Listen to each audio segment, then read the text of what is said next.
Tonight on an all-new 2020. The saga of Mike and Dalia Dippolito was so outrageous, so unbelievable. Their relationship was like a powder keg. Those two had such sexual attraction. The reality show Cops is there waiting to capture every second. This is Sergeant Frank Ramsey, Boynton Beach Police Department. Okay, I'm sorry to tell you, ma'am, he's been killed. He's been killed, man. Can you imagine you come home from a simple morning at the gym and you find out that your husband's been murdered? I can't listen to him, man. You have to do our job. Listen, is there anybody that you know that you think would want to kill your husband? Did you ever love Mike Dippolito? Yes. I married him because I loved him. Did you want your husband dead? No, absolutely not. I'm in intensive therapy now, just trying to cope with everything that's happened because it's hard. How do you explain then what we saw and what we heard on those videotapes? Sure you want to kill this dude? And that's when Dalia Dippolito says the phrase that goes around the world. I'm positive, like 5,000% Charlotte. Okay. With evidence like that, what seems like evidence, how did she end up going to trial not once, not twice, Dalia Dippolito walking out of 3 women after but 3 times? It is reality TV on steroids.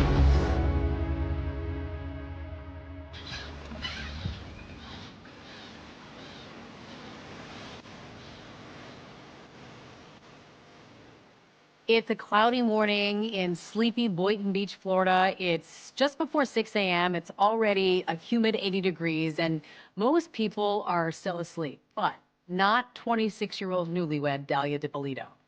On August 5th, 2009, Dalia and Mike Dippolito had just passed their 6-month wedding anniversary. He's in bed in the morning, and Dalia gets up and goes to the gym at 6 a.m. The LA Fitness in Boynton Beach. He's groggy, it's early morning, he's still in bed. She tells Mike on the way out, I'm going to the gym, maybe I'll bring you Starbucks on the way home. In the middle of her workout, Dalia receives a phone call from the Boynton Beach police. Sorry, I just missed your call. Please leave this message, and I will return your call as soon as I can. This is Sergeant Frank Ramsey, Boynton Beach Police Department Detective Division. I need you to call me as soon as you can, ma'am. A few seconds after missing the call, she calls the number, and it's the Boynton Beach police asking her to come home. Okay, can you come right back to your residence, please? Yeah, I'm listening right now. Is it okay? Ma'am, I'll tell you everything you need to know when you get here. There were cameras everywhere, including from the hit TV show Cops. She goes rushing up, looking very confused. You see her in her black leggings, her tight spaghetti strap tank top. Listen, we had a report of a disturbance at your house, and there were shots fired. Once she arrived, that's when she was told that her husband was killed. Is your husband Michael?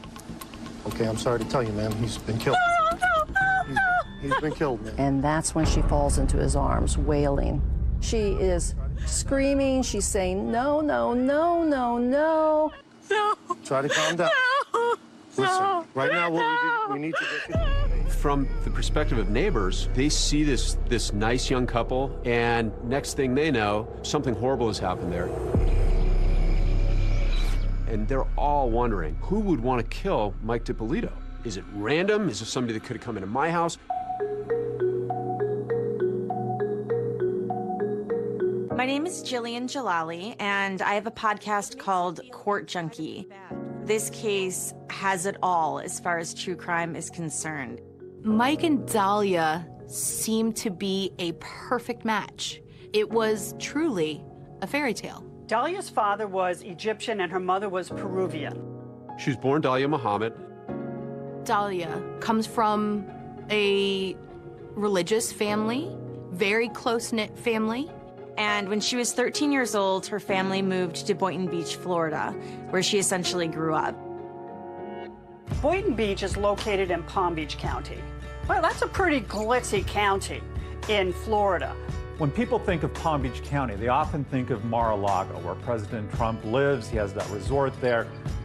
Boynton Beach, 15 miles away, is a typical American suburb. It's sort of a middle class, more of a blue-collar community.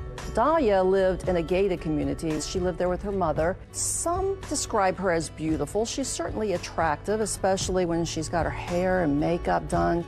I first met Dahlia Dippolito back in 2015. Has your story been told yet, truthfully? No, it hasn't. How would you describe your personality? Really bubbly, very, very friendly, really social. What types of values were you raised with? What was important in your family? We were constantly doing family activities, family vacations, and a lot of family dinners, big Sunday dinners.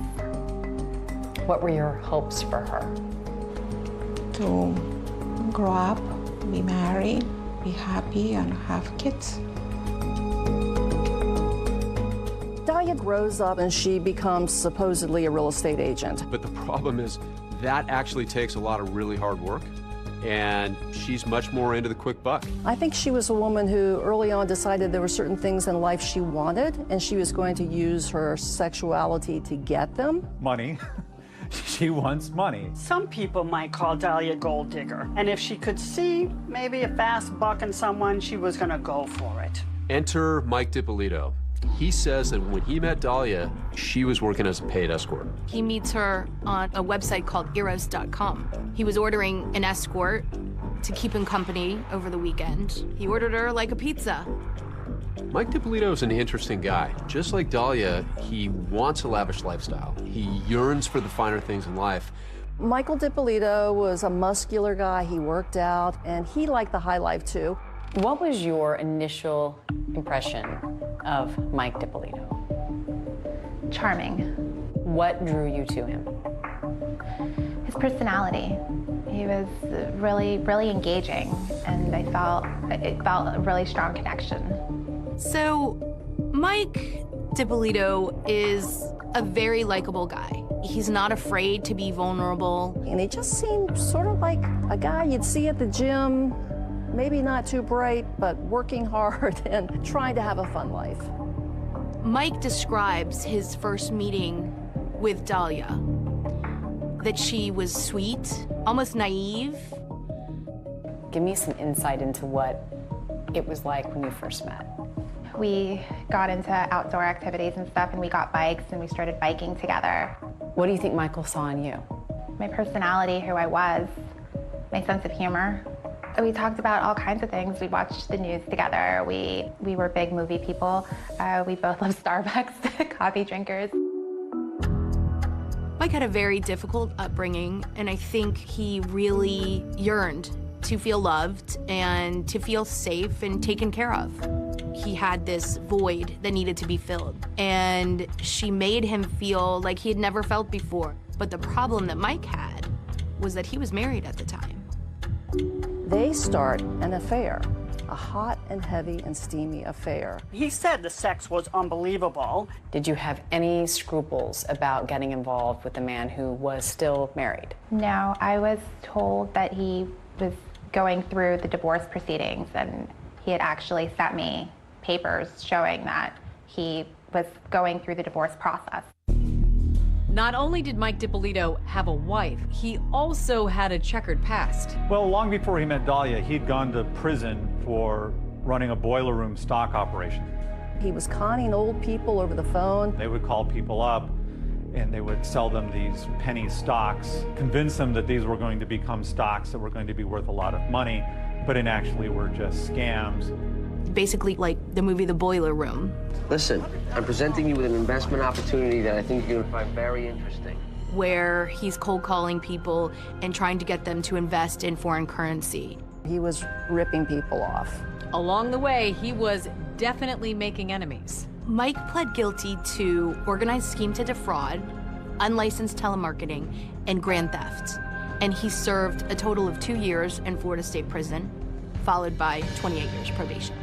They're in love, they are determined to leave their past behind. So this ex-con and his former escort are in this whirlwind romance, and 6 months later, they're married. The way that it happened, it was just so impulsive, and it felt right. You went down to the courthouse the same day, applied for the license. It took a couple of days to, for it to legally be official and everything. This was a shock to Dalia's mother, Rhonda Muhammad. And she showed me her ring. I was like, wow, you got engaged? And she says, no, we got married. And you thought what? I wasn't happy at all, but it was time. If you look at the pictures of them, she has this beautiful smile. He's grinning. They're embracing each other. It looks like true love. From an outsider looking in, they're the happiest couple. And that brings us back to that hot August morning in 2009. Mike DiPolito is dead. He has apparently been murdered in his house. And the big question is, why? Who would want to do this? Police can't help but wonder if this grieving widow is actually keeping a deadly secret. Are you sure that you don't know anybody who want to kill your husband?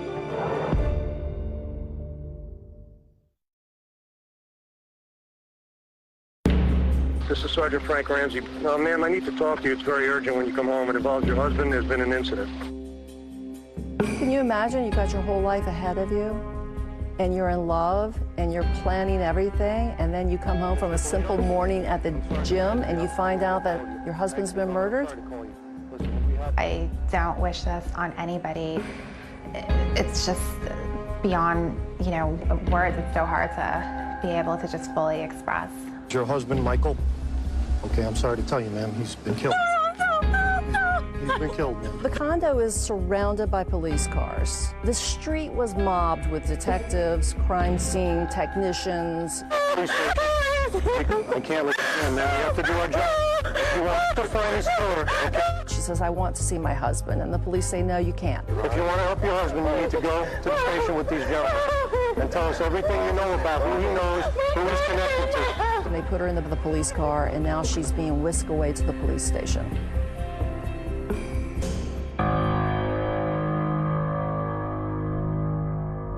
So they take her to the interrogation room. She's sitting in there. I'll explain to you what we're going to do, okay?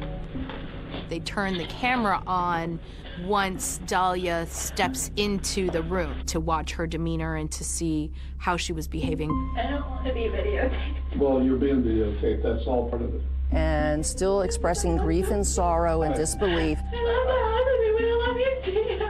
No, you don't want to see him. The police are treating her like a grieving widow. They're doing their investigation into who would want to kill her husband. Listen, is there anybody that you know that you think would want to kill your husband? My husband's on probation. For what?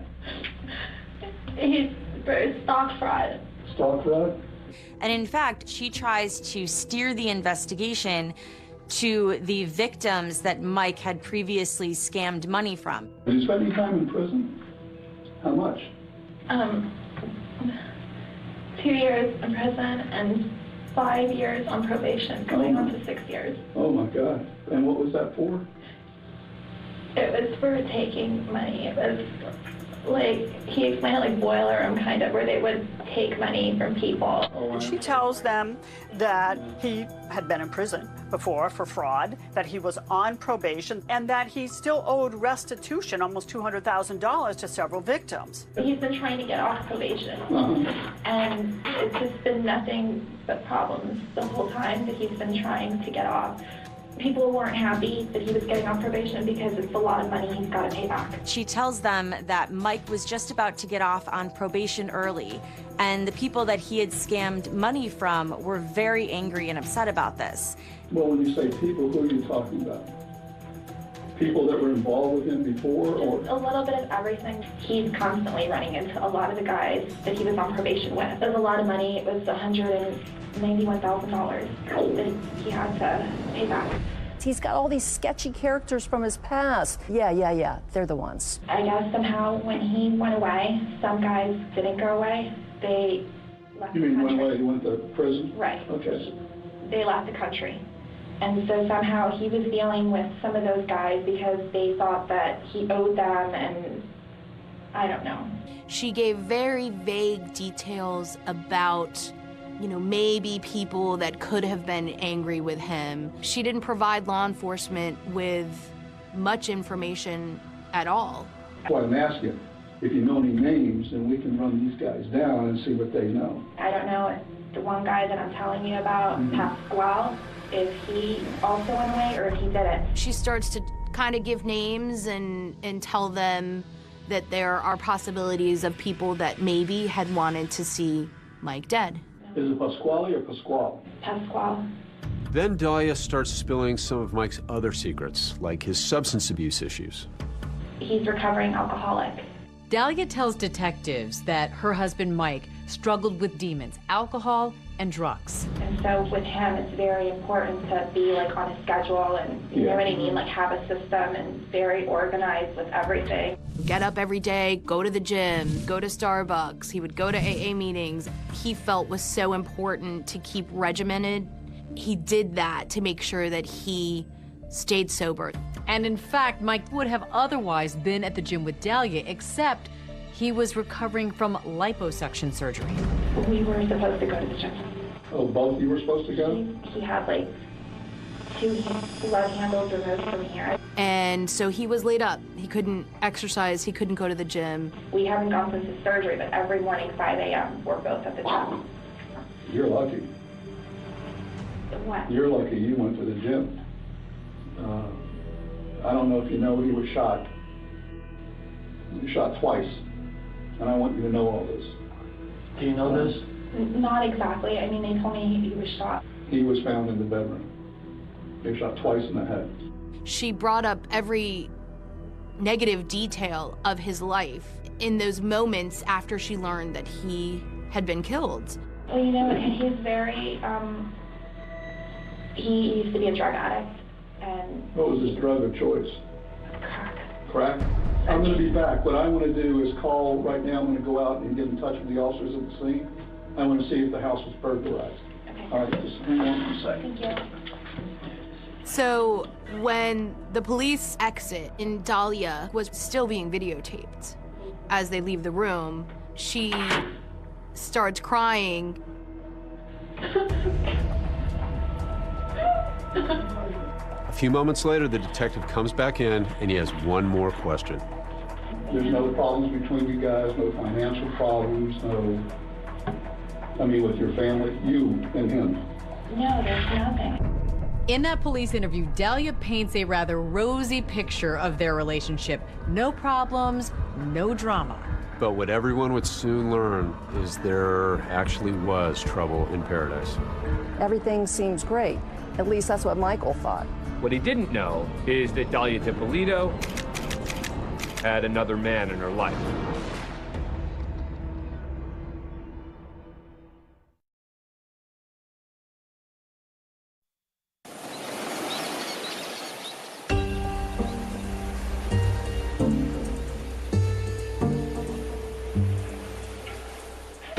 As Dahlia DiPolito sits in that interrogation room, there is still a lot that investigators don't know about her.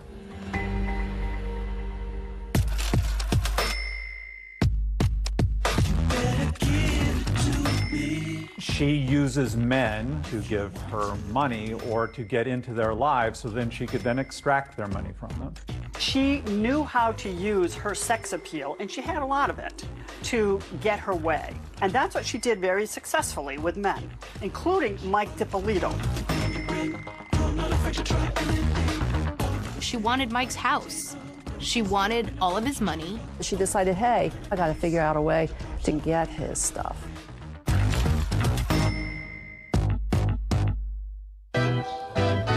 She had several men wrapped around her fingers. One of those men was a Florida businessman, Mohammed Shihada.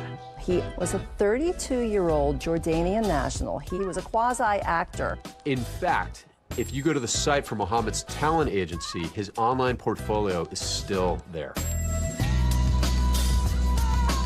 He really enjoyed playing poker and gambling in Las Vegas. How did you know Mohammed? I met him a long time ago. He had a convenience store business, and I had actually walked into his store. And that's where we struck up conversation, and we both had Middle Eastern background, and so we just ended up developing a friendship. And you stayed in touch for how many years? Throughout the course of maybe like 15 years. So you considered him a close personal friend? Considered him a friend. I wouldn't say close.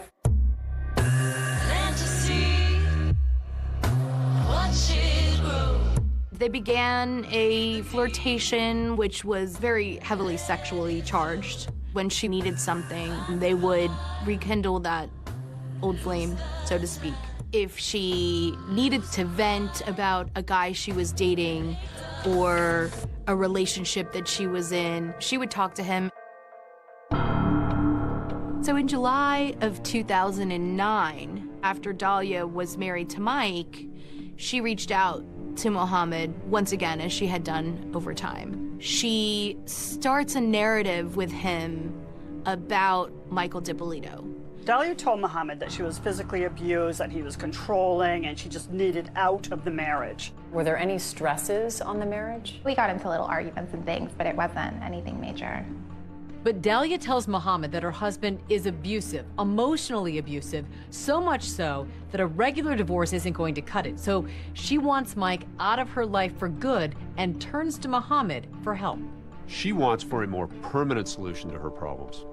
Dalia confides in Mohammed that she wants Mike Dippolito killed. They meet at a gas station in Boynton Beach. Dalia tells Mohammed that she's desperate, that she needs to have Mike killed. It's a common thread throughout these types of cases. Beautiful women, and they also often involve allegations of abuse. Mohammed is really nervous that if Mike Dippolito is killed, that law enforcement would come back to him, and he didn't want that to happen, and he didn't want Mike to be killed. Mohammed Shahadi is actually the person that called police and said that Dalia Dippolito was planning to murder her husband. We had a gentleman come into the police department advising they had some information in reference to a young lady that wanted her husband killed. They captured this first conversation that they had with Mohammed on a tape recorder. Okay, tell us what happened. She asked if I knew someone who can kill her husband for her.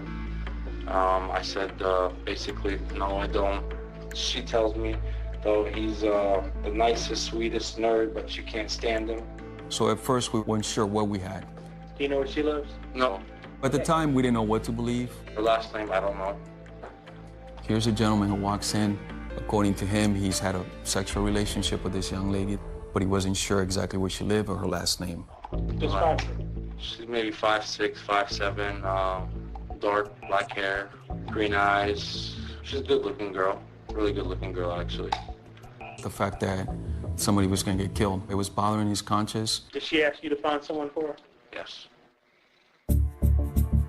So after that first interview, law enforcement realizes that they're gonna need to talk to Mohammed again. What cops want Mohammed to do next is bold and risky. They want to set up a sting. They say, we want you to put a wire on, and we want you to get her to outline this plan to kill her husband. So Mohammed morphs into a confidential informant. We have the informant contact the suspect by phone and set up a meeting so we can ID her. The mobile gas station was one of those places where they've met before in the past, so we decided to make that the location. All right, you good to go? Yeah, I'm good to go. All right, good. So police outfit Mohammed's car with some cameras, and they put a wire on him. Hey, what's up? And a few seconds later, she begins talking about getting her husband killed. There's no small talk. Mohammed and Dalia launch right into a secretly recorded conversation detailing Dalia's murderous intentions. At first, it seems like her motive might be Mike's money. Honestly, you're worried seriously you don't kill him over that much money? It's not even over like it's not even about Dalia has no idea that every word coming out of her mouth is being caught on camera. Okay, well, all I'm trying to say is this guy's a professional. It's not all he does is get it done, that's it. Right. This is where he actually says he was going to introduce her to a hitman. I know him, you know, like, he's good at it. We realized that this guy was credible. But now, how am I supposed to know what day he's gonna do it?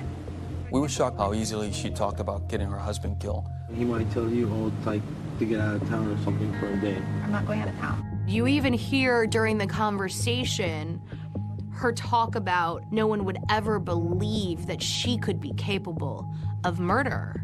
His mom is not going to get suspicious of you or anything like that? Why me? Knowing somebody, nobody's going to be able to point a finger at me. She ended up bringing $1,200 in cash. She believed that that money was going to be given to the hitman to buy a gun. Yeah, All right, I'll try. She also bought 2 pictures. I have a picture of him right now. You're sure everything else is okay? Yeah. You're sure? Yo, what more sure can you want? You're planning a murder. Come on, stop, yo. She's made a down payment on death. And now Dalia Dippolito is about to come face to face with the assassin. But little does she know, she is walking into a trap.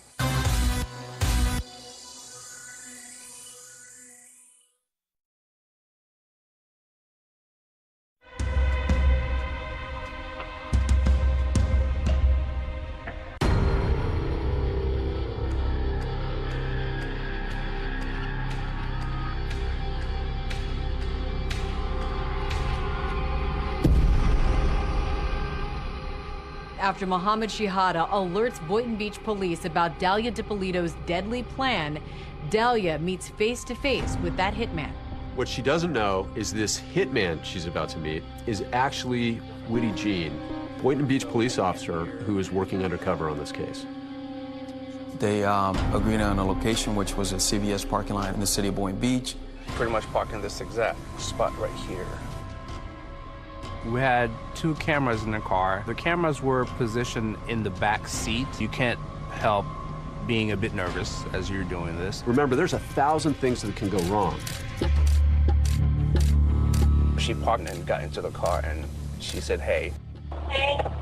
Dalia shows up to the meeting with Witty, and she's wearing a cute little sundress. She's almost flirtatious with him in the car. We wanted to make sure that she caught my attention in my eyes. The way she was dressed, pretty much, I'm like, okay, she wants to show off her body.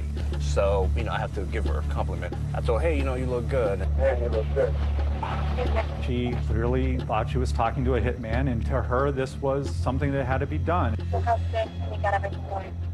Well, it's up to you. Maybe I need to come like 15. We were shocked how easily she talked about getting her husband killed. She gave me definitely a sense of urgency. You cannot wait to make it happen. If you're going to make it happen, you have to make it happen this week. I'll give you a quick breakdown of what I've done so far. We talked about money, how much money she's going to pay me. At one point she said, well, I thought that I already gave you the $1,200.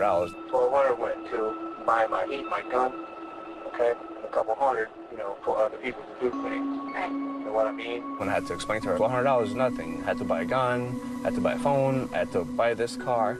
As she starts talking, what's going on in the minds of the police officers is, wow, this woman is real.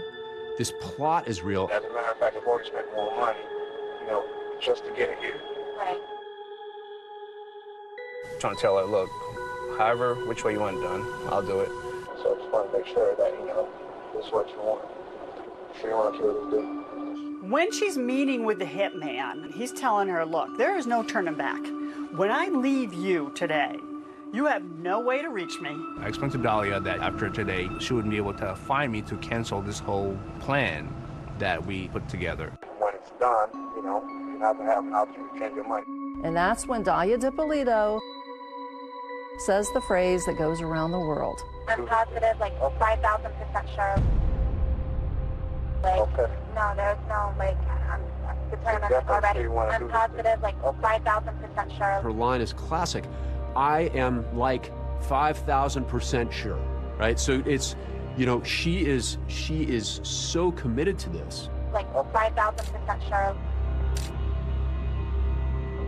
I didn't think she was going to be that open. I'm 5,000% sure. When I say I'm going to do something, I'm going to do it. I'm a lot tougher than what I look. I know you're like, oh, what a cute little girl, whatever. But I'm not. She told me she may look like an innocent little girl, but she's a whole lot tougher than she looks.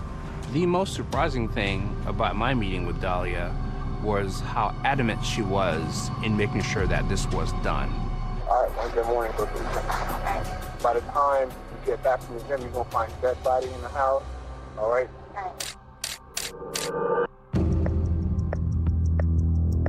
As the Boynton Beach Police Department are preparing for their starring role in this true crime drama, Cops television show are like flies on the wall, recording every bit of it. Our police officers, our detectives, our professional staff, they every day are doing things in our community to keep people safe and to save lives. And for us, it was a great way to showcase that and to let the community and the larger community know what these heroes are doing every day. Now, the Boynton Beach police say that show had been interested in their department for several months. And arguably, their cameras never captured a scene quite like this one. They are about to hit the jackpot. Everybody knows why we're here. Chachi, you and Brian will go with me. Frank or somebody will call the wife. Just like the undercover instructed her to leave the house, she did. And she grabs a smoothie, and she grabs her purse, and she says, "Bye, Mike," and she goes off to the gym.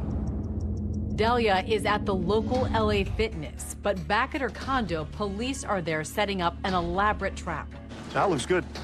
I like it. We've had set up a fake crime scene around the house, yellow tape around the streets, around the house. We make it look like her husband had gotten killed inside the house. At 6:21 a.m., as Dalia Dippolito is working out, that's when she misses that call from the sergeant at the Boynton Beach Police Department. Sergeant Ramsey, can I help you? Is this Miss Dippolito, please? He intentionally pronounces her name wrong to throw her off. Once he got her on the phone, told her that something had happened and we needed her to come to the house. They needed to break some news to her. No, ma'am, I need to talk to you. Ma'am, I'll tell you everything you need to know when you get here. As Dalia approaches, she sees what's really a crime scene. She sees police, tape blocked off. So the condo is surrounded by police cars. There's a crime scene van, there's crime scene tape, her apartment's roped off with the tape. The front door to the townhouse is wide open with black fingerprint dust everywhere. Dalia arrives from LA Fitness from going to the gym. And she rushes up. Dalia Dippolito doesn't know she's being set up right now. A really buff police sergeant tells her, "Your husband has been murdered." Is your husband Michael? Okay, I'm sorry to tell you, ma'am, he's been killed. Before the words are even out of his mouth, she starts crying. And he even hugs her, and she figures she's got them wrapped around her finger just like all these other men. And little does she know, her world is about to come crashing down. Tell you, ma'am, he's been killed. Going into his arms. She's wailing. As I watch her breakdown as she starts to cry before the word killed is even said, this was the role that she had practiced. And the play acting continues when they get Dalia into that interrogation room.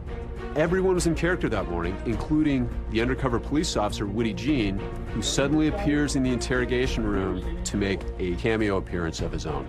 You know who this guy is?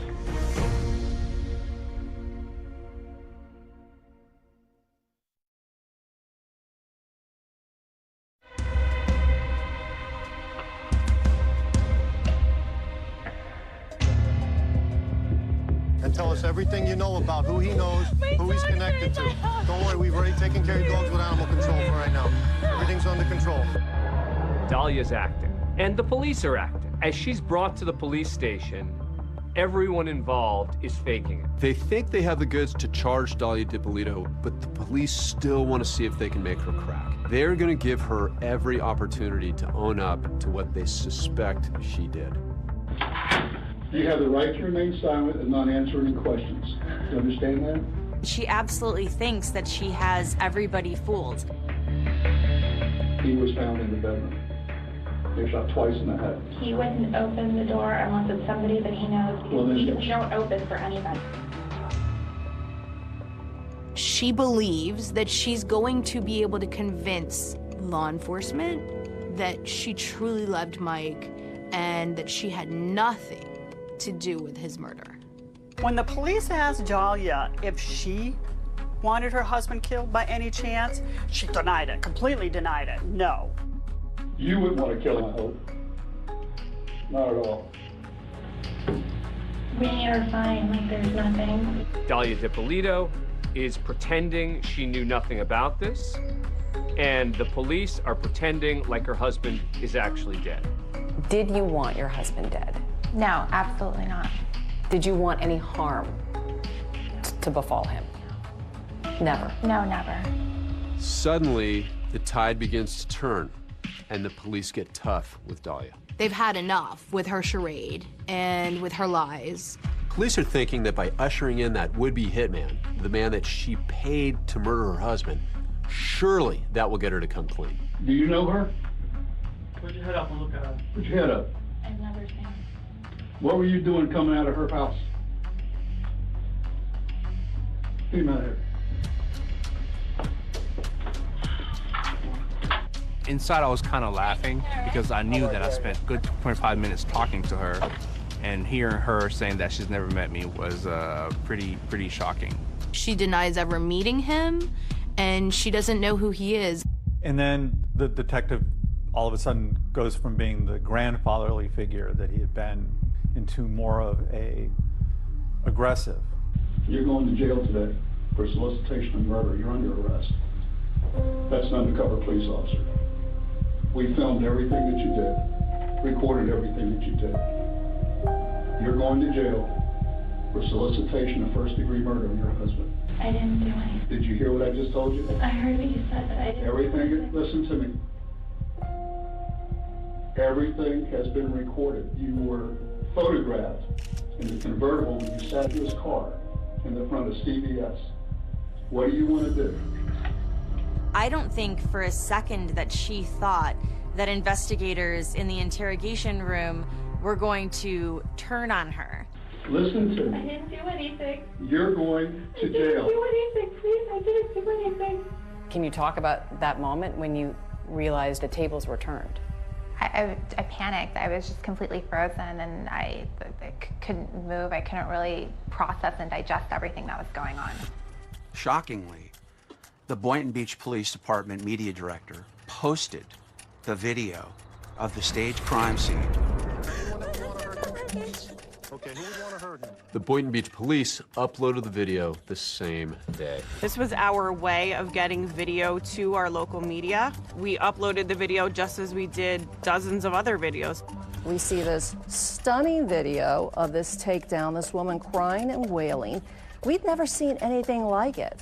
It's always a risky move for the authorities to release any information during an investigation. But Florida is one of the most open states in the country when it comes to sharing information with the public. In a matter of hours, we were getting phone calls from national and international media. I need you to take her to the station. I thought it was going to be a very hot story. There's the jilted husband, there's money, there's video. If you want to help your husband, okay? If you want to help your husband. We were stunned. We were delighted. When law enforcement confronts her with all of the evidence that she wants Mike DiPolito dead, Dahlia denies that. Listen to I me. didn't do anything. You're going to I didn't jail. do anything, please. I didn't do anything. She's sticking to her script. She's crying. And with the spotlight on Dahlia, the grand finale is about to unfold. So finally they say, guess what? He's alive. He's alive. Come here, please. Come here. Mike, come here, please. Come here. 3 words to describe Dahlia. Liar, liar, liar.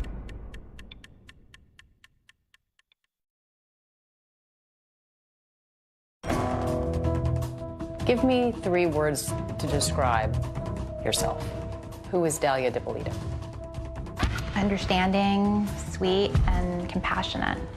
3 words to describe Dahlia. Liar, liar, liar. What was that? I didn't do anything, and I didn't plot anything. It wasn't like, kill him softly, don't hurt him. It was like, just blow the guy's brains out and, can I get a cheese sandwich with that? I'm positive, like 5,000% Charlotte. I see somebody who's struggling. What? How is she struggling if she's 5,000% sure? The whole crime's caught on tape. I mean, what do you do with that? It was a show. It was a tape. That was the purpose of it. You were acting in those tapes. Yes. Liar, liar, liar. He comes up with a defense that rocks the community. This was all for a reality show. She knew she was being taped. She and Mike wanted to be stars. thing about reality TV is that anybody can do it. Anybody can become famous. I don't know what reality show a 40-year-old man, 40-year-old convicted felon could be on. They wanted to post it on YouTube to try to get acting parts. That was the plan. It was so far out of left field that they might just believe it. Even now, 11 years after the story first broke, the twists keep coming in the Dalia Dippolito story.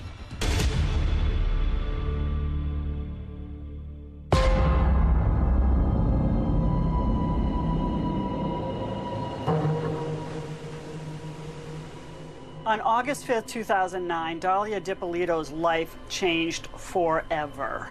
Thank you for coming. I'm sorry to call you. First, police tell her her husband is dead. Is your husband Michael? Okay, I'm sorry to tell you, ma'am. He's been killed. Then she's told she's been caught on tape planning his murder. You're going to jail. I didn't do anything, please. I didn't do anything.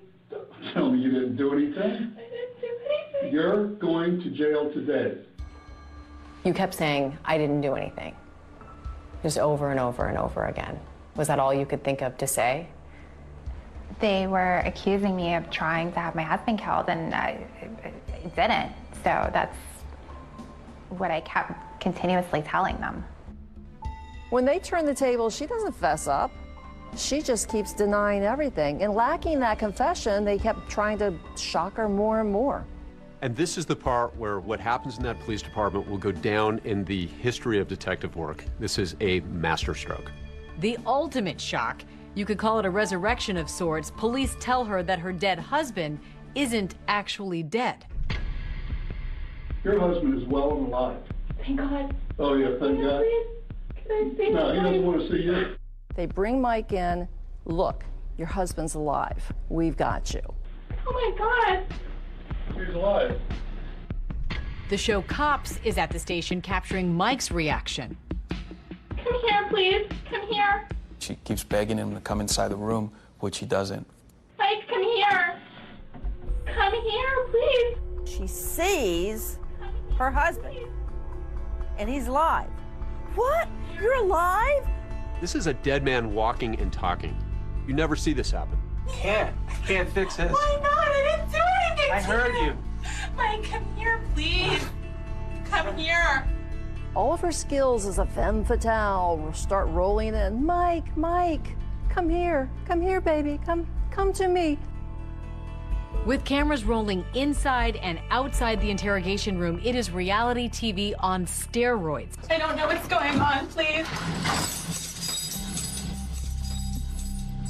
For Mike Dippolito, it's a surreal love story that quickly turned into a nightmare. He never saw it coming. For Mike, this was a whirlwind romance. He was head over heels in love with Dalia. I met Dalia, and we got along very well. There was never any friction. We never argued. How can I say? Our sex life was incredible. Meanwhile, the entire time she's plotting behind his back. There's this side to his wife he has no idea about. Mike Dippolito insists that the accusations made by Dalia Dippolito that he is abusive are totally false. Still, Dalia secretly wants out of the relationship. And authorities say if she can get out with a pile of Mike's money, that's even better. Mike Dippolito still owed $191,000 restitution, and he was on probation for decades. If he could make that restitution, he could make an argument to get off probation. But he says Dalia told him she could help him with that. Dalia said, if you can come up with $100,000, I will take $91,000 of my own. I'll put it with your money, and we'll send it to the lawyer together. It was her responsibility to wire the money to Mike's lawyer. She says she's helping him. He thinks that she is. But in reality, she's doing anything but helping him. Soon, Mike notices odd things are starting to happen. Before I met her, I don't think I had a run-in with the police since I've been home from prison. I meet her, I'm running into the cops more than I ran into the cops probably ever in my life. Mike will soon find out that someone is trying to frame him for crimes he didn't commit. On 2 occasions, drugs were planted in his vehicle. Mike decides to take Dahlia away for a couple of days to the Ritz-Carlton. Mike is stopped by a police officer, and the police officer tells Mike that they had received an anonymous call saying that he was dealing drugs out of his Tahoe. He goes, "Do you mind if we search?" I said, "Absolutely, go ahead." He searched the truck, didn't find anything. It was very odd. And then the next day, I go to get gas in the truck, and I find a bag of pills. It looked like cocaine in there. And that's when that hit me. I said, wait a minute. You know, somebody put this in my truck and called the police on me. They just didn't find it. Authorities say Dahlia figures he's an ex-con, and if she can get him sent away for drugs, he'll be gone for a really long time, and she's home free. I remember I looked at Dahlia, I said, "Did you put drugs in my truck?" She adamantly denied it, so I let it go. Fine, fine. But you know, every instinct's telling me that it doesn't make sense. In fact, according to authorities, what she's really trying to do is get Mike DiPolito out of her life. And that $100,000 he'd given to Dahlia, she was supposed to wire it to his lawyer, but she hadn't. I knew clearly she stole my money. She's telling me she's going to get it back, and I'm doing everything in my power to believe her. He just stays in the relationship. He seemed to be, I don't know, for lack of a better word, a chump for love. Your ex-husband, Michael, claims you stole a lot of money from him. Money that was supposed to be used to pay his restitution. Did that happen? No. It's money that he was hiding. Police say that after her plot to try to get him jailed doesn't work, she ups the ante. One morning, he gets a knock at the door. We knocked on his door, and we actually woke him up. All I see is a bunch of cops, and I'm like, oh boy. I go downstairs. Police department, open your door. I hesitantly open the door. First, he didn't know what was going on. I thought they were there to arrest me. And we ended up telling him what we were there for. You have to come with us. Your wife's going to have you killed today. Your wife has hired a person to kill you. Relax, just relax. Take it easy. Clearly, this just hits him like a ton of bricks. I mean, he literally takes a step back. We ended up taking him out of the house and driving him straight to the Boynton Beach Police Department. You already know why we're here. Your wife hired somebody to kill you. I also played a little bit of audio where she says, hey, I'm 5,000% sure that I want him killed. I'm positive, like 5,000% sure. It wasn't like, you know, kill him softly, don't hurt him. It was like, you know, just blow the guy's brains out and, you know, can I get a cheese sandwich with that? Even from behind bars, Dahlia is not finished trying to manipulate Mike DiPolito when she makes an astonishing phone call. Well, hello. Hey, it's me. Yeah, what's up? Nothing, Mike. Please come here. Is she ready to confess, or is this something else? Everybody asked me, why'd you take the phone call? I had to take the phone call.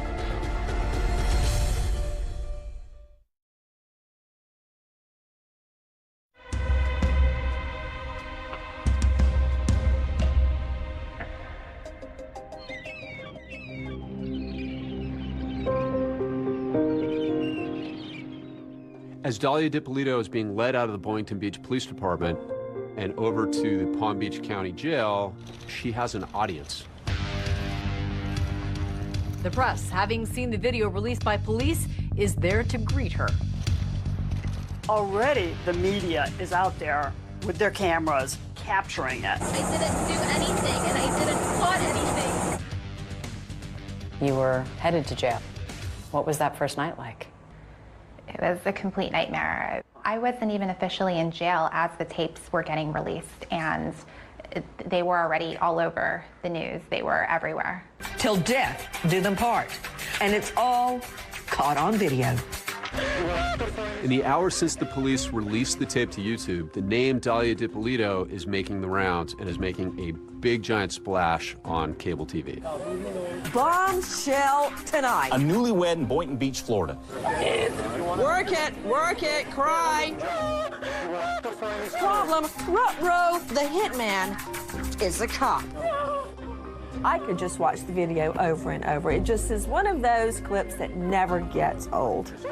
The crying, the screaming, the bending over. Meryl Streep, wherever you are tonight, don't worry, you're safe. You became a headline around the world. Everyone knew your name. It was awful. While in jail, Dahlia makes a few tearful phone calls, first to her mother. Hello? Mom, I'm in jail. I didn't do anything. I didn't do anything. You did. I know you didn't. I know you didn't. Okay. How many times did I told you to leave that guy? How many times did I tell you? But her next phone call is unfathomable. From the jail, she calls Mike, the man police say she has just tried to have killed, and offers him no apologies. Well, hello. Hey, it's me. Yeah, what's up? Nothing, Mike. Can you please come here? Everybody asked me, why'd you take the phone call? I had to take the phone call. I had to hear what she was going to say. I couldn't help myself to not take that phone call. Mike, please, I need an attorney. Can you please help me? You said you wanted to have me killed. I heard that. That's not true. That is not true. Not true. How can you believe that? I heard your voice.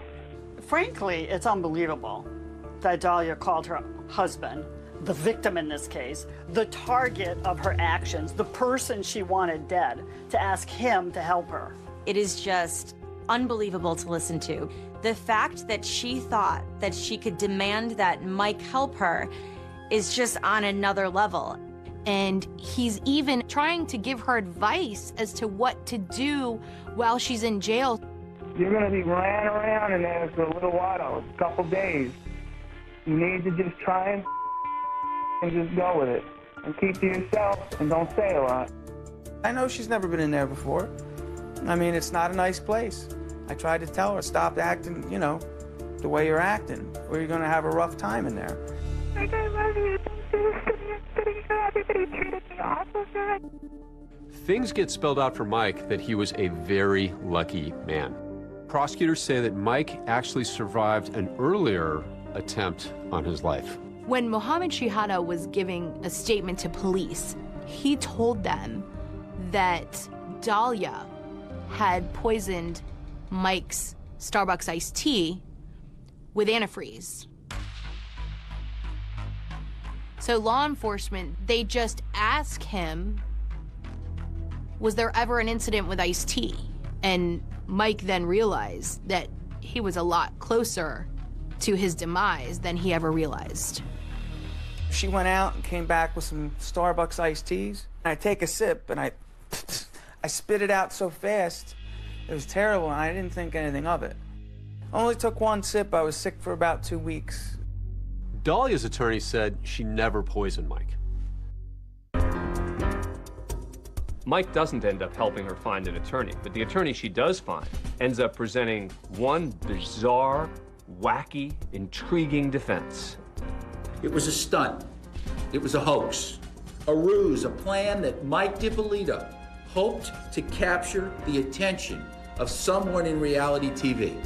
You were acting in those tapes. Yes. It didn't make an iota of sense to me. It was so far out of left field that they might just believe it.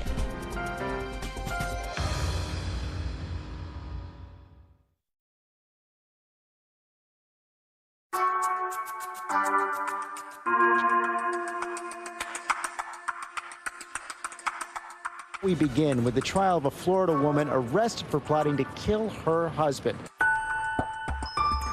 Your trial. Can you describe what that experience was like for you? Confusing, really difficult. The cameras were there. The TV shows were actually filming the whole thing as I'm entering the courthouse.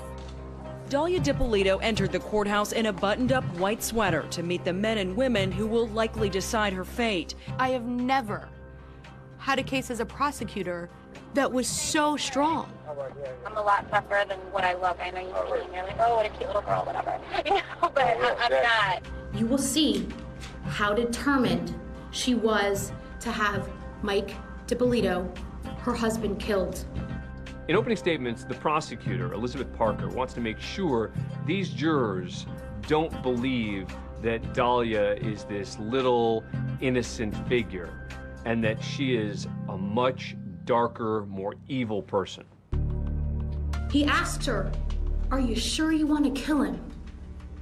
Without hesitation, as if she had ice running through her veins, She says, "There's no changing. I'm determined already." My biggest concern, the evidence seemed to be overwhelming. But you have Mike, who's got a shady past.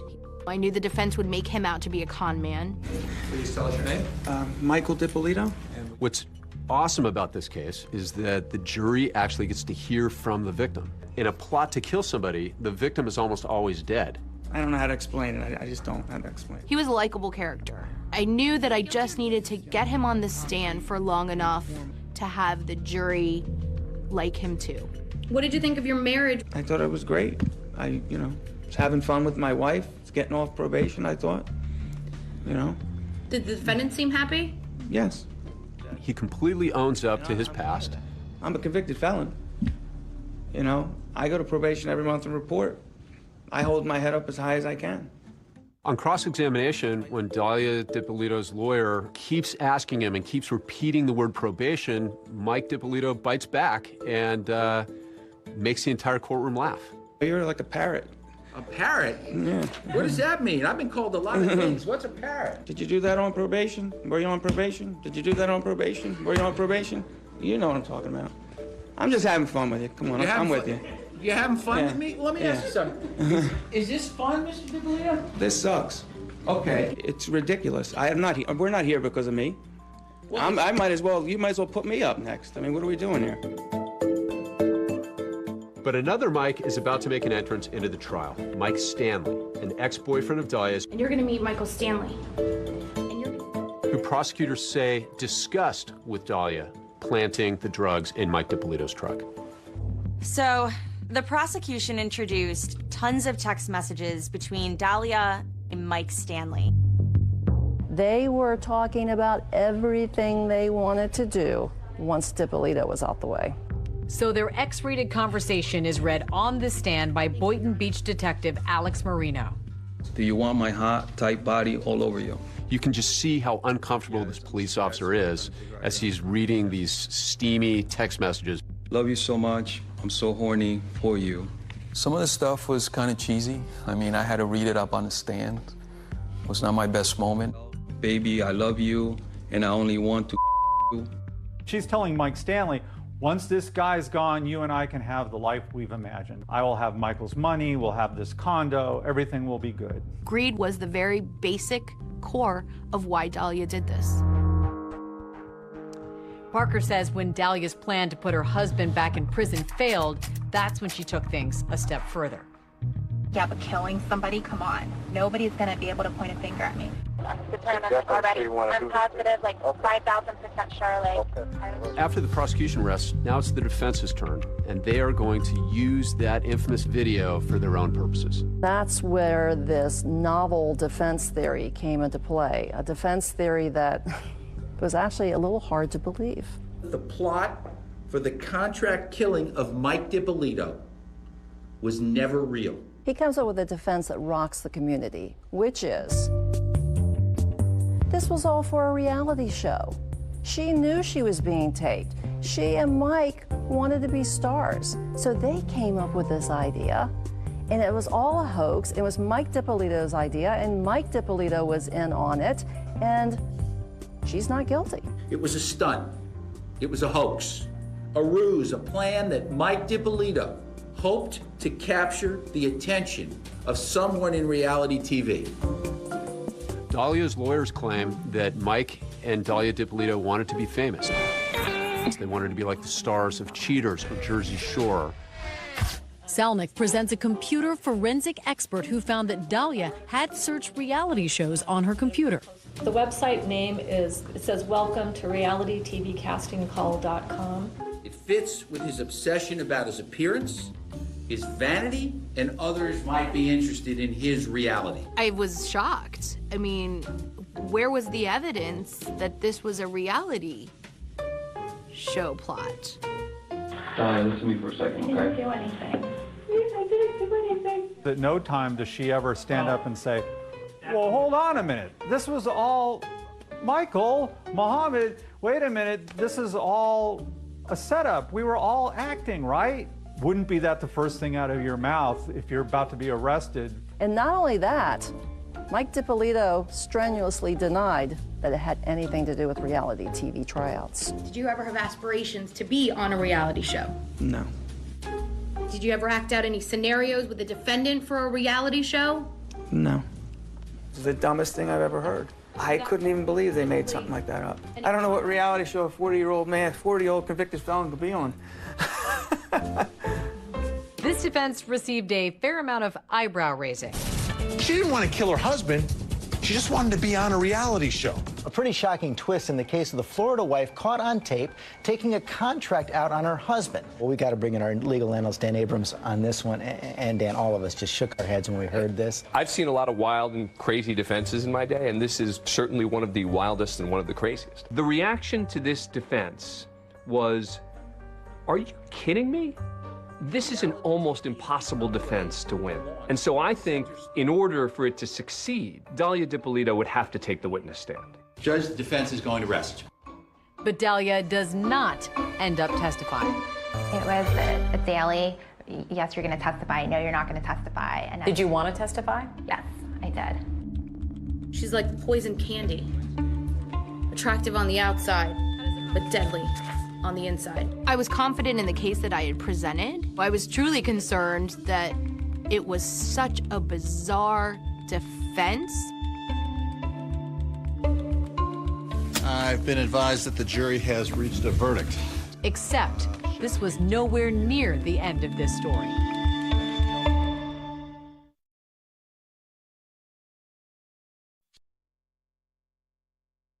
Now closing arguments continue in the Dalia DiPolito murder for hire trial. And this case will go to the jury before lunch. It was a typically hot day in Florida, but that is not why Dalia DiPolito was sweating. She was facing up to 30 years behind bars. Waiting for the verdict. What was that like? It's nerve-wracking. It's just really stressful, really tense. I've been advised that the jury has reached a verdict. The jury took just 3 hours to come to a decision. We find the defendant guilty of solicitation to commit first-degree murder. I was numb. It wasn't at all what I was expecting to hear. I never had the impression or the understanding from my attorney that losing was a possibility. Everything was always, you know what, we got this. Wow. We have really good poker faces, apparently. We all just said, well, she's guilty. Yeah. It was just kind of unanimous. And the defense didn't present anything that really represented this was for a reality TV show. And she said, I am 5,000% sure. And that did it for me. There is absolutely no moral justification for your conduct. It was pure evil. I'm sentencing you to 20 years in the Department of Corrections. I looked at her in that courtroom and I just said to myself, man, this is sad. I wish we were never here, and as far as the sentence, I'm 5,000% happy with it. That seemed to be it. Case closed, except this was nowhere near the end of this story. Everybody thinks, bye-bye, Dalia, that's it. But it turns out she got an appeal. In the last hours, the Black Widow, Dalia DiPolito, set to walk free. The appeals court tosses out the conviction. Dalia's lawyers argue there was a problem during jury selection. And then, 3 years later, a court agrees. And so Dalia DiPolito is getting a new trial. Were you surprised? The first piece of good news throughout the whole process. So now we move on to Dalia round 2. That's right, she's coming back a second time. And this time, there's a new cast of players. For this second trial, Dalia hires 2 high-profile lawyers she's seen on TV, Mark Eiglarsh and Brian Claypool. Defense attorney Brian Claypool, nice to see you both. I am 5,000% sure Dalia DiPolito is innocent. Dalia's new lawyers allow her to speak publicly for the first time, and that's when I had the opportunity to exclusively interview her. Your every move is monitored. Clearly, the strategy was for Dalia to try and undergo a bit of an image rehabilitation. When people hear the name Dalia DiPolito, what do you think comes to mind? Everything negative. Give me 3 words to describe yourself. Who is Dalia Dippolito? Understanding, sweet, and compassionate. Because it was a pre-trial interview, Dalia's lawyers wouldn't let her discuss certain parts of the case, particularly those videotapes. I'm positive, like 5,000% sure. Did you hire a hitman to kill your husband? No. How do you explain then what we saw and what we heard on those videotapes? I'd like to be able to explain that to you right now, but I can't because the attorneys legally have told me that we're saving that for our day in court. In our interview, Dalia's lawyer, Brian Claypool, reiterated that reality TV defense that we saw in her first trial. Dalia, her ex Mike, and this gentleman Mohammed were all part of this collaboration to put together a YouTube video of a scene where they're hiring somebody to kill somebody. They wanted to submit that, post it on YouTube to try to get acting parts. That was the plan. It got out of control. I'm positive, like 5,000% sure.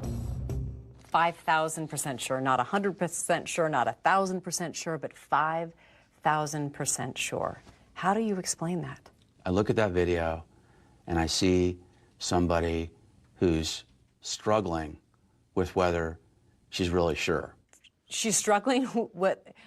Why? Well, how is she struggling if she's 5,000% sure? Well, you might find that humorous, but when I hear people say they're sure, I'm 110% sure. She's trying to overcompensate.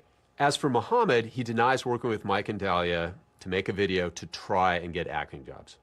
Mike Dippolito says he's never even met Mohammed. What do you say to people who say you're just denying the undeniable, that this is an open and shut case? That now with the attorneys that I have, so much is coming to light to where it would just be insane to not believe me. The tape was a show, it was a tape. That was the purpose of it. You were acting in those tapes? Yes. But you're telling the truth now? Yes. Why should we believe you? Because it's what happened. It's the truth. Dalia Dippolito escorted into court by her attorneys for her second trial. Dalia's second trial is going to shock a lot of people in a number of ways. Claypool dropped this bomb. He just throws off like it's nothing. And by the way, if you send her to prison, you're going to be separating her from her infant son. What infant son?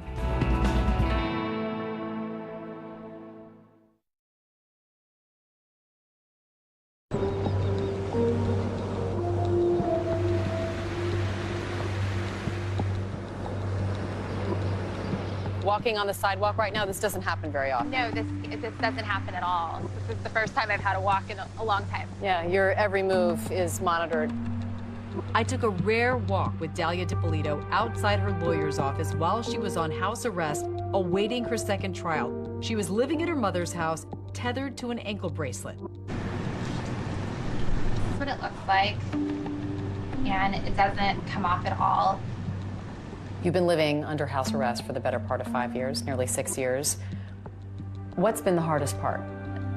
Not knowing when it's over, not being able to leave, watching everybody around me being able to come and go as they want, and I can't do that. After Dalia's first trial, she was convicted. Prosecutor Liz Parker wrote a book about it called Poison Candy.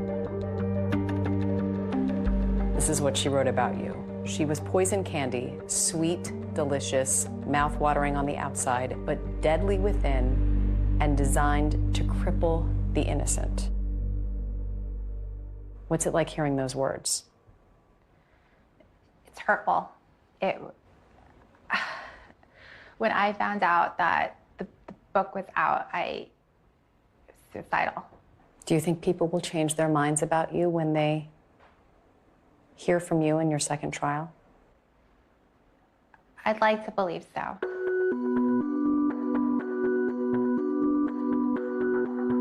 It's at a pre-trial hearing, part of an attempt by her lawyers to get the case dismissed, where Dalia finally has her chance to tell her side of the story under oath. Raise your right hand. Do you swear to tell the truth, the whole truth, and nothing but the truth? You take the witness stand on my right. It's not unusual at all for a defendant to take the stand in a pretrial hearing as long as it's not in front of a jury. Good afternoon, Ms. DiPolito. She actually takes the stand, and she gets up and describes that I was acting, she says. I was acting. We worked together on an acting project. We were all going to work on an actor's presentation to put up on social media. That did not go well for Dahlia. Under cross-examination, the prosecutor, he just tore her story apart. He was, okay, first of all, where's the script? Where are the notes? Wouldn't you have production notes? Where was your script this day? What do you mean, where was it? Where was it? It wasn't there. We looked at the script and we didn't take it with us.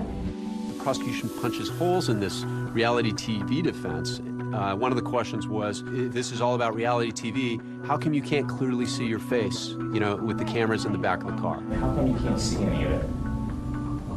I wasn't the one taking it. I don't know. She had so many holes in her story, it made no sense.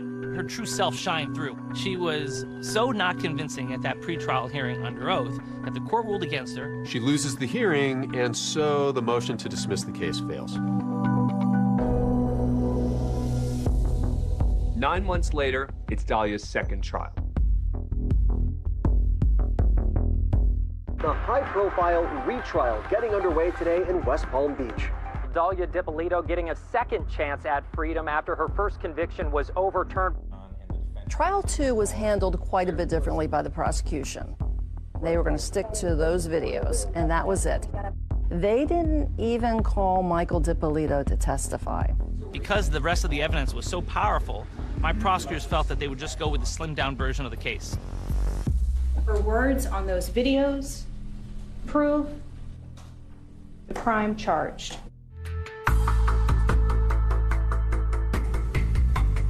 In the second trial, Dahlia's lawyers abandoned this reality TV defense. The defense focused on the misconduct, they said, of the Boynton Beach Police Department. They were trying to flip the script and put all the blame on the police. So far, no mention of that reality show acting defense that she had talked about previously. Gone is this reality TV nonsense. Now they're leveling their charges against the Boynton Beach Police Department because Boynton Beach had brought cops in. Bad boys, what you gonna do? That opening theme song, Bad Boys, is so synonymous with the show, a show that is supposed to put a spotlight on the good work police do every day. Bad boys, what you gonna do? What you gonna do when they come for you? At the beginning, the Boynton Beach Police Department really wanted to highlight their professionalism by participating with the cops' television show, but at the trial, the defense really hammered them and went after them, effectively putting them on trial. This is a fake crime scene, right? Right? Yes. It's all pretend, right? Yes. It's all made up, right? Yes. And you think that's a good use of taxpayer money? My opinion doesn't matter.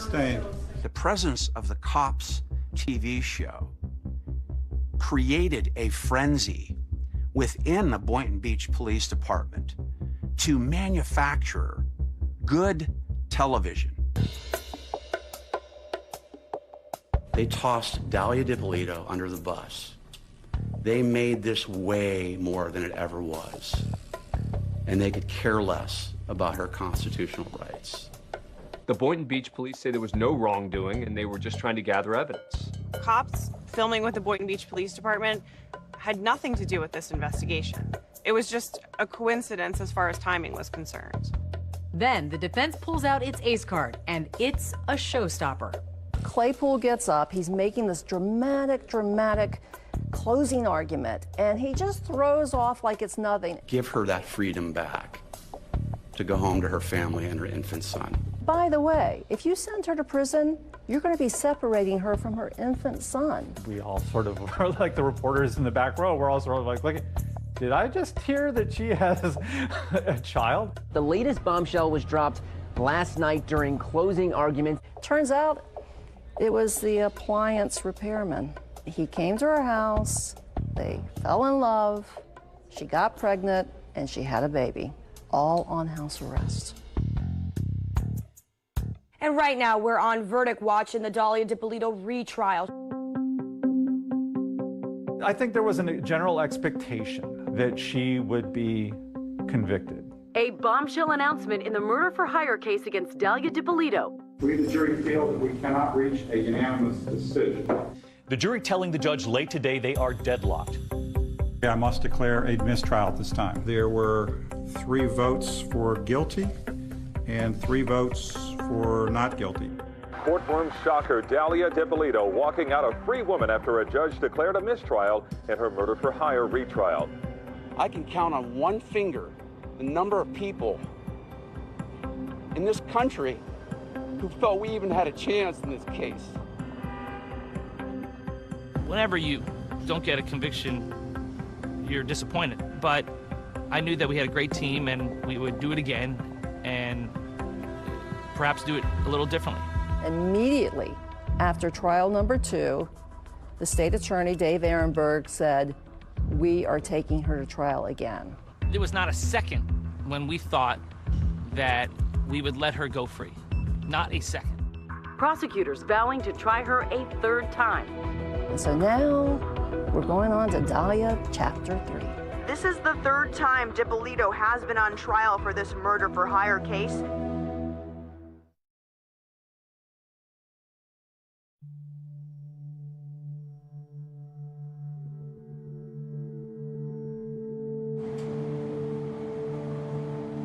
Heading into the 3rd trial, prosecutors are certainly hoping that they can finally close the book on this case. We knew she tried to commit murder, and she had gotten away with it thus far. And until we heard the word guilty, we were not going to be able to exhale fully. This is the 3rd time Dippolito has been on trial for this murder-for-hire case. Well, the prosecutors for the 3rd trial this time went back to the original strategy of putting on more of a prosecution. We wanted the jury to get more context. We wanted the jury to see Michael Dippolito. Introduce yourself to the jury for the record. Hi, my name is Mike Dippolito. By humanizing the victim, you impress upon them truly the importance of this case. It's vitally important that they put him on the stand. Did her arrest for solicitation to commit first-degree murder shock you? Yes. Would it work? Well, in this 3rd trial, it didn't take long for the jury to make its decision. A verdict for the woman on trial in a murder-for-hire. Well, some say 3 times a charm, but not for Dalia Dippolito. She was found guilty in 90 minutes. I mean, we were all a bit stunned. There was apparently no doubt in the jurors' minds. 16 years behind bars. That is the sentence for Dalia Dippolito. Dalia Dippolito expressionless inside a Palm Beach County courtroom today, moments after learning her fate. Dalia's current release date is 2032. If she serves the entirety of that sentence, she'd be 49 years old when released. Dalia, in jail, heads up a Bible study group. She misses her child dearly. Her mom has stepped up immensely to help take care of her little boy. He's a preschooler, and he comes to visit his mom in jail at least once a month. And Dalia has described him as being very playful, very happy, very outgoing. She is still determined to get a new trial and to get vindicated. Dalia's attorneys have tried to get the verdict thrown out again. Her case, she tried to get her case all the way up to the U.S. Supreme Court. Earlier this year, the U.S. Supreme Court declined to hear Dalia's appeal. The Dalia Dippolito saga is finally over. The reality show is done. The last chapter has been written. We're still fighting, and we're going to file a federal brief to attempt to get a new trial for Dalia. After she left the prosecutor's office, Elizabeth Parker became Mike Dippolito's attorney and even helped get him off probation. He paid all of the restitution that was owed to the victims. Mike got engaged and seems to be moving forward with his life. How much do you love this guy? I love him a lot. It's nice. Sometimes it's hard to accept something this good's happening to you. He's very lucky to be alive. It's not been an easy journey for him. He truly thought Dalia was the love of his life. Did you ever love Mike Dippolito? Yes. I married him because I loved him. I was in a relationship with him because I loved him. And now? Now, I wish I never would have met him. Oh, I feel the same way. I wish I would have made a left, not a right. Trust me. Tonight, David Muir reporting. We take you inside two cases. A mother just 19 years old. She was trying to protect her daughter. She fought like hell. Another case into a beloved teacher, her whole future ahead of her. Mysterious cold cases. It gives you chills even today. Yes. What links both of those cases is the cutting-edge forensic technology inside this lab. It sounded like science fiction at the time. Can they be solved? You'll see it unfold right here as they unmask the killer in both cases. Catching the killers on tonight's 2020, The Codebreakers. Tonight we take you inside two cases. Two young women, both brutally murdered in their homes. The killers in each case evading police for decades.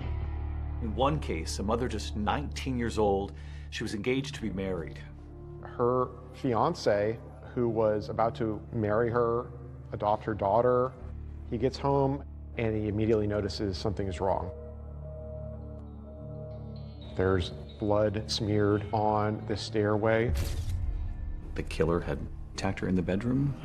There was handprints of her trying to hold the door closed, and she just wasn't strong enough. Another case in Texas, a beloved teacher, her whole future ahead of her. Drove in to Memphis. She just started a new school. She was loving teaching her students. She was in a very good place. 911, what's your emergency? What's going on? Oh, she was murdered. What did your daughter do? She's been murdered! You remember walking in and what you discovered? I remember walking into the bathroom and seeing her body on the floor. She'd been handcuffed. That's correct. She had been handcuffed with her hands behind her back. There were about 36 different wounds on her body. She put up a fight. Of course, the question, who would want to kill each of these women? The mystery behind their murders would torment their loved ones for decades. They've got handprints, they've got footprints. Why are they not finding this person? It was like the talk of the town forever. And for the detectives who were working these cases, frustrating dead ends. There was also a suspicion, could it have been a member of law enforcement? Right, there was no forced entry, so our speculation was that it was somebody that she knew or somebody that presented a position of authority that could have garnered that trust to get inside the apartment. All of these questions lasted for years and years. Yes. Yes. Both of these brutal murders were cold cases for decades. And what links both of those cases all of these years later is the cutting-edge forensic technology inside this lab. Tonight you'll see it unfold right here as they unmask the killer in both cases.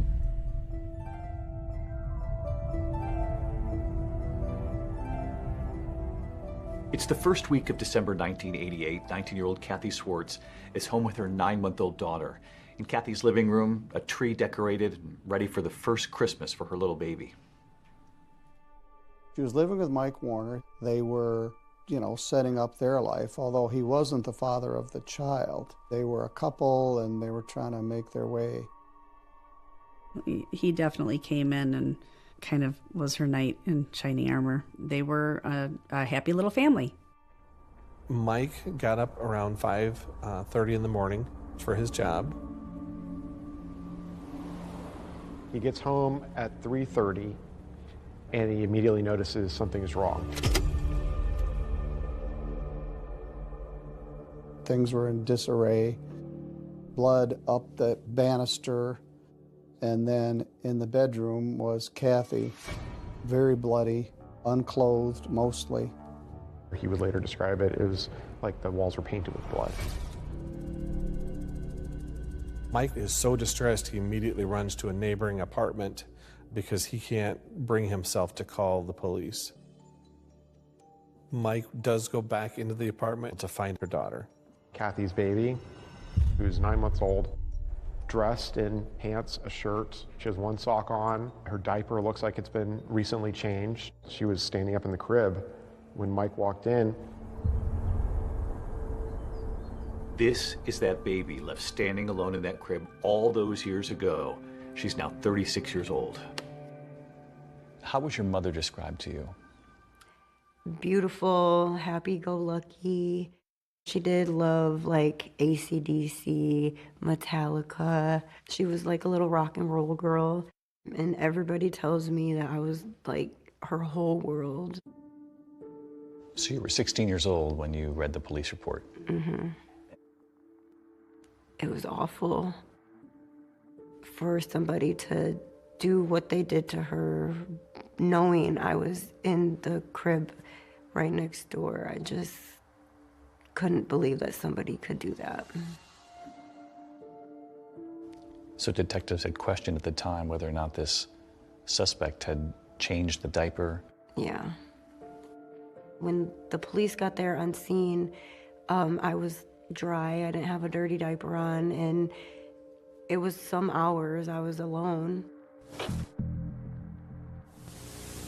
So one of the first things that investigators notice is that there doesn't seem to be any sign of forced entry, which again suggests that she knew the person who came in and killed her. She was very good about locking her doors. I would call her and I would say, hey, I'm going to come over. And I would go to her door. It was locked. And I would knock. And she would, who is it? And then she would let me in. We theorized that the assault started in the kitchen because in the kitchen there was passive blood drops on the floor. And then the smearing goes up the stairway to the upstairs bedroom. There are defensive wounds found on her hands.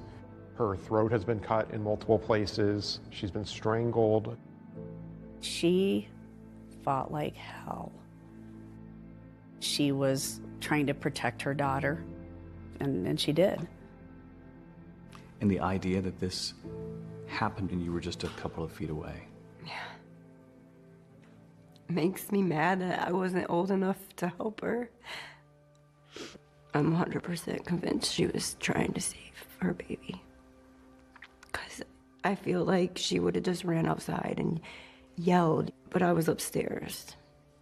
And she wasn't going to leave that apartment without me.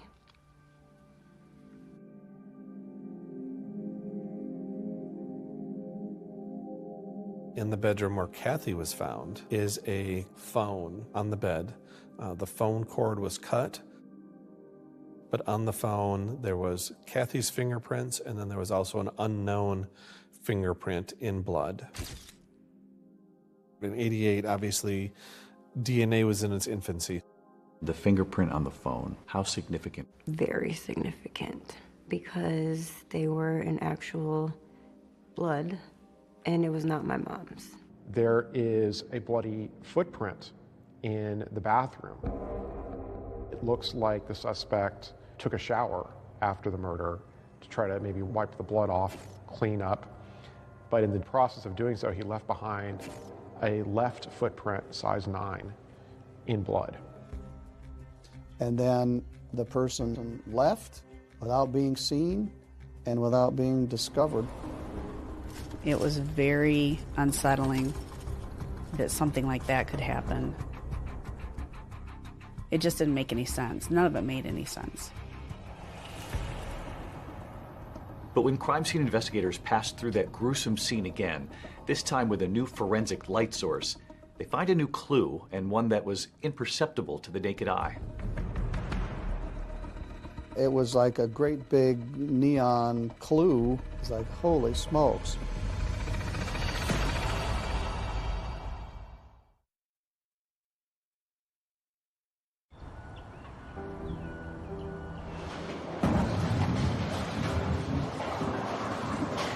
South Lanes is a bowling alley in Three Rivers, Michigan. It's the social epicenter of this small town where Kathy Swartz's father ran the pro shop. After her brutal murder back in 1988, it also became a place that connected Kathy's daughter, Courtney, to her mother. I grew up in the bowling alley. I spent a lot of time there. I was raised by my grandparents. They tried to fill the void as much as they could. What were you told about your mother's absence when you were a little girl? About first grade, they had told me that a bad man had hurt my mom and she was up in heaven. And when it would thunderstorm, they would tell me that that was my mom up in heaven bowling a strike. So it was pretty cool watching the thunderstorms as I was little, because I'm like, oh, she must be bowling pretty good today. Your mother's best friend, Jennifer, has told you a lot about your mom. Yes, she has. Kathy and I were very good friends. I've known her since grade school, so we've been friends a long time. Kathy was like somebody you could count on. She was a good listener, always there for you, just a, good person. Childhood friends Kathy and Jennifer both found themselves pregnant as teenagers and formed an unbreakable bond. They would talk on the phone several times a day until December 2nd, when Jennifer couldn't get a hold of her best friend. A police officer came to my apartment and he asked me to go to the station. I remember him asking me questions, do you know anybody that would want to hurt Kathy? Along those lines. And I finally just was like, what's going on? Is Kathy okay? And he told me, and I don't even remember.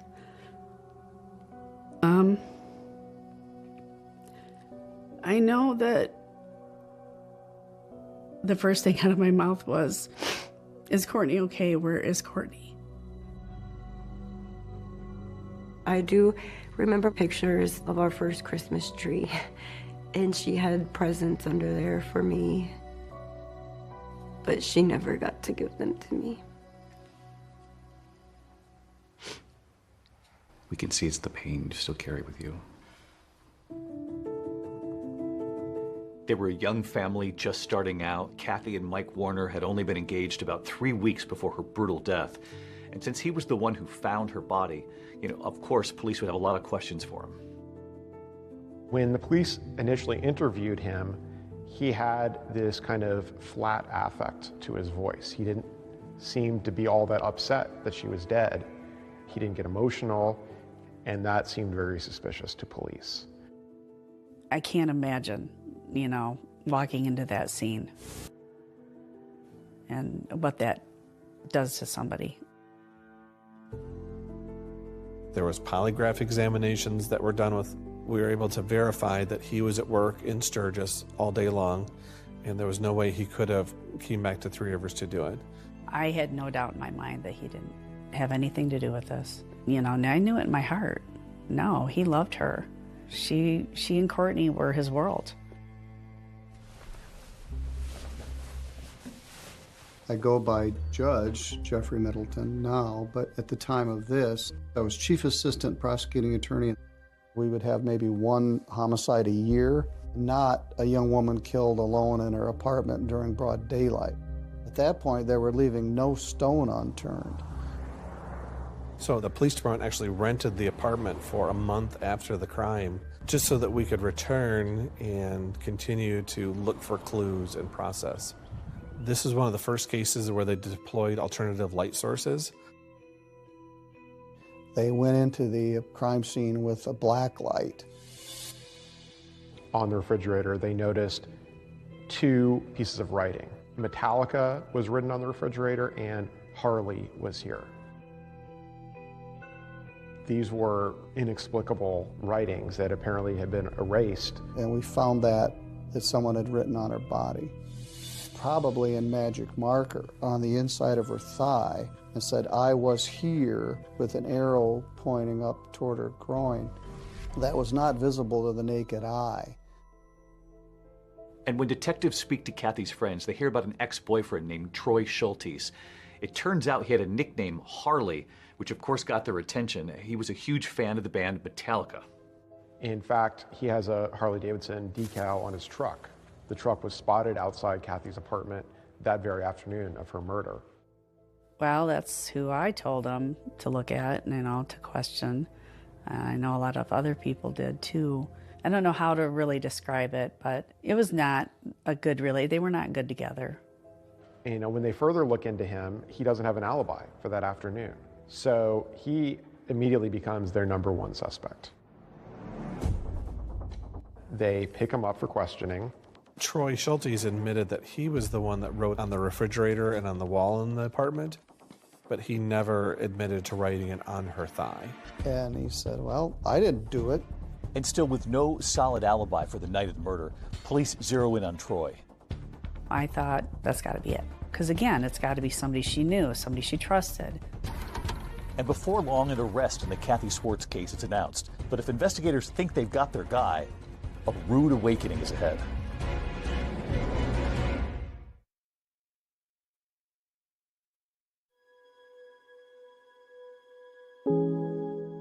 Kathy Swartz's daughter, Courtney, the baby left standing in her crib after her mother was brutally murdered, is a mother herself now. Why are you breaking everything? And she and her 4 children have stayed in Three Rivers, Michigan, finding comfort in a mother that she lost when she was just a baby. I do bring the kids out here for like holidays, her birthday, but I also do come out here a lot by myself too.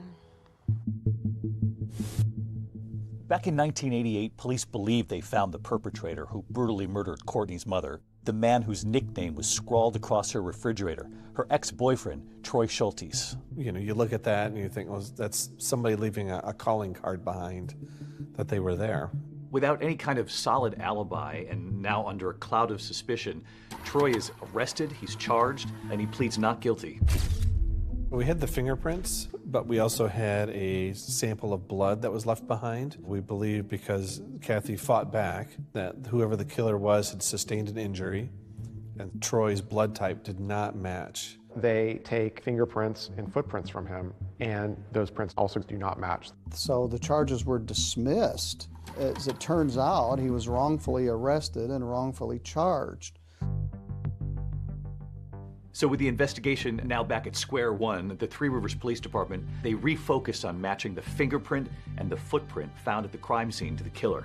We had fingerprinted and footprinted so many individuals that had been living in Three Rivers at that time, and none of them were a match. I thought we would solve this quickly. So the first month passed, we didn't know, 3 months passed, a year passed, and it wasn't solved. Police even looked at similar crimes that had taken place elsewhere in the area. They took fingerprints, footprints. There was no match. And the case got colder and colder. And as DNA technology improves, law enforcement, they continue to work the case. We fast forward to 2012. We're going over the evidence again. The fingerprint that they had found on the phone was in the suspect's blood, and it was still in viable condition to obtain a DNA profile from that. And we've entered it into CODIS, and we think that's going to give us a hit. And of course, it doesn't. As the years continue to pass, the mystery and the collateral damage for this whole community only grew. The town was haunted by this. Did you feel the eyes of the town on you as you were growing up? Yes. And I was the baby, so like everybody wanted to take care of the baby, and you know, like it's still that way. When you don't have answers, you just have questions all the time. But it definitely changed me. It really changed me. I slept with a machete under my mattress for years. So every December 2nd represents another year without justice for Courtney and her grandparents. Today, the family is together remembering Kathy on the anniversary of her death. It's hard. Real hard. I felt a certain point that I wasn't sure that they would ever find out. Probably right there, before she died. It's been 25 years, but remembering hasn't gotten any easier for David Swartz. I think, yeah, probably the worst thing for me is the why. Why? Why did it have to happen like something like that?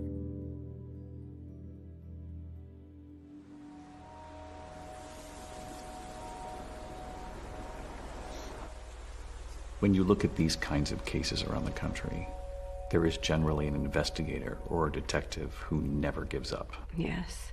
And in this case, it was Jeffrey Middleton. Yes, he is a great guy.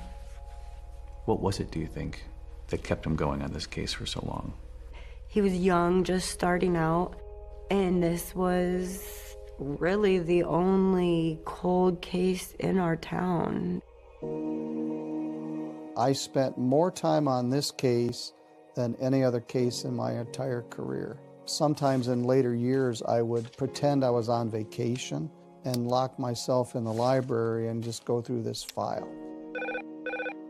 As Courtney got older, she would call me sometimes and ask if I knew anything, and I never had any answers. Police have DNA, fingerprints, and a lot of physical evidence. What they don't have is the person who murdered a 19-year-old Three Rivers woman in 1988. Here's a lot of the evidence right from property. Eventually, the Three Rivers Police Department decided to partner with the Michigan State Police. They're convinced that with advances in DNA testing technology, that the Kathy Swartz case can finally be solved. In Kathy's case, we had DNA that was in CODIS, and we had not gotten a match. We'd exhausted, the fingerprints, and these things which normally get us a hit did not. So I honestly felt like the genetic genealogy was our only chance for solving this case. And then 3 years ago, Othram, a forensics lab in Texas, now enters the picture. Promising something everyone close to the Kathy Swartz case has waited decades for: answers. Othram uses DNA technology to help identify victims and perpetrators when law enforcement cannot. They knew that it was an unknown male contributor to that DNA, but they didn't know who it was. But all these years later, they said, well, look at this and see if there's something you can do with it. And you were convinced you could? We were absolutely certain that we could help the Michigan State Police work this case. They said, we'll get you a lead back. We're not going to guarantee that it's the lead, but we'll get you a lead. They had over 1,000 suspects. All of a sudden, it's narrowed down to 4. It was our breakthrough.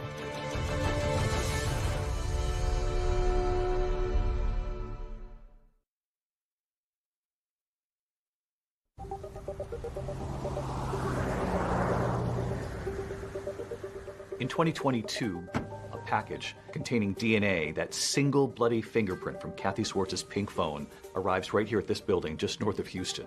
To the outsider, it looks like just another office building, but what's actually happening inside, in these labs, is now changing how investigations across this country are being solved. This is the headquarters of Othram, a cutting-edge forensics lab that's been mentioned in some of today's most talked-about criminal investigations. And Othram has been credited by law enforcement with helping to solve cases that have been unsolvable for years now. How are you? It's good to see you. Good to see you. How are you? Yeah, Thank you. Welcome to Othram. David and Kristen Middleman are the husband and wife team behind all of this. Everything you see on our right side will be forensic. Everything you see on the left side will be research. Not every case is suitable for DNA testing right now. Burnt remains, exploded remains, really difficult mixtures. But we hope that one day we live in a world where every case can be suitable for DNA testing. So you'll hold on to remains for a while and keep trying. We don't give up ever.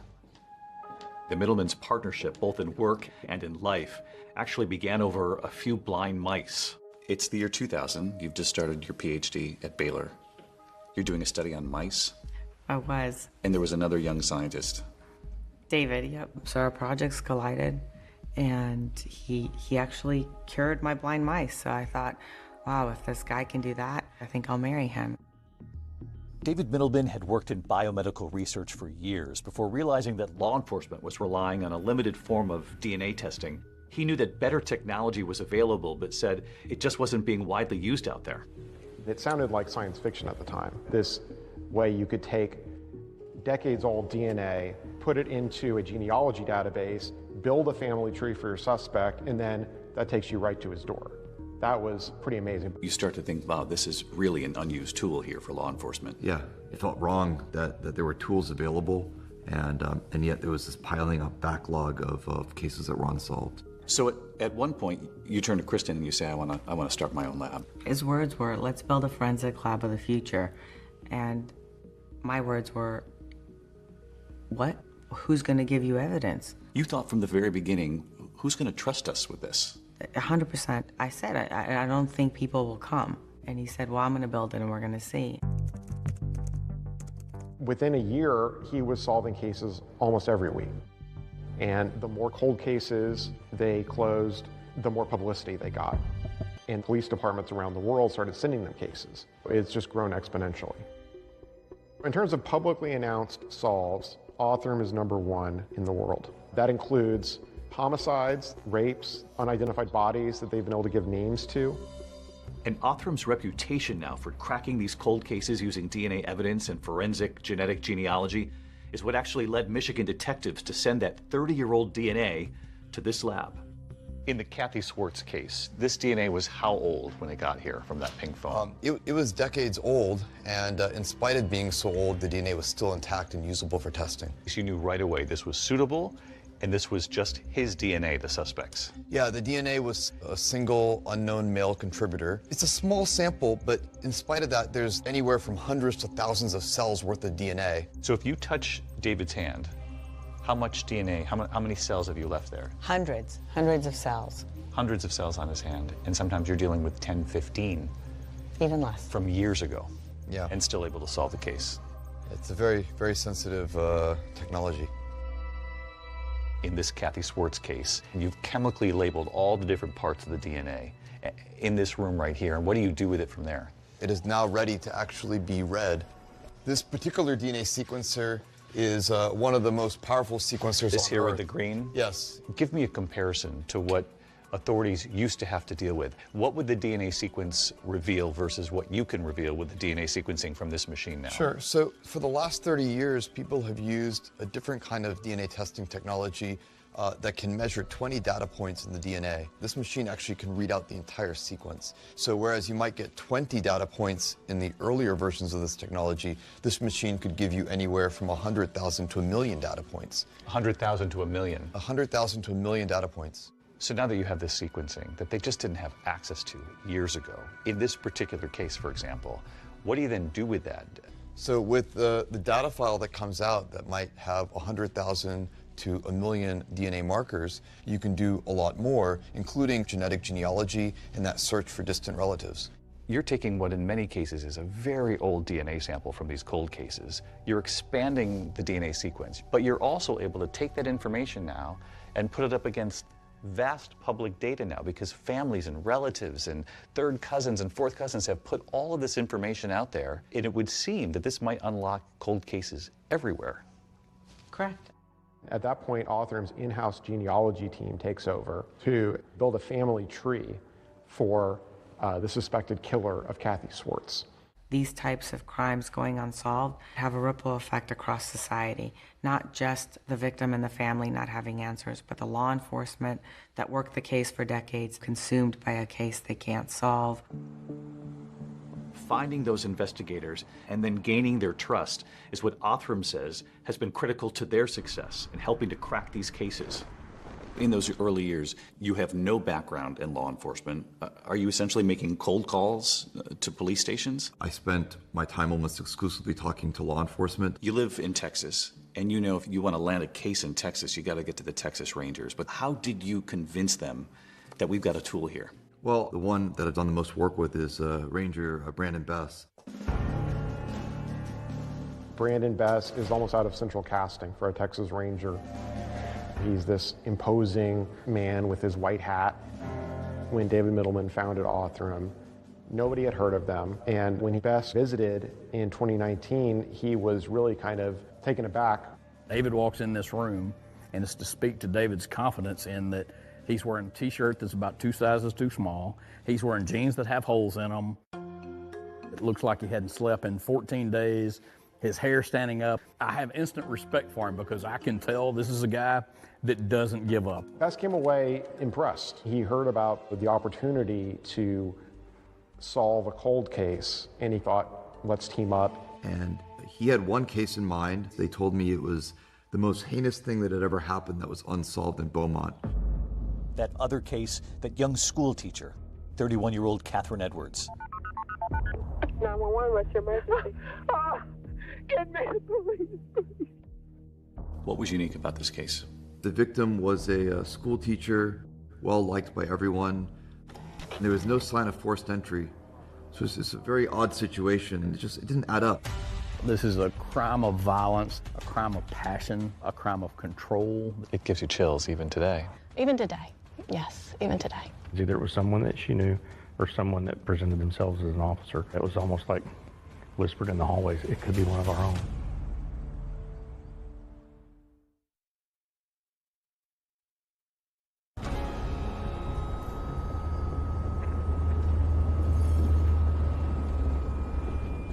So on January 14th, 1995, the Beaumont Police Department gets a 911 call from a man at a townhouse in West Beaumont. Oh, Jesus! 911, what's your emergency? Oh, get me the police, please. He had found his daughter in the second floor bathroom, slumped over the tub.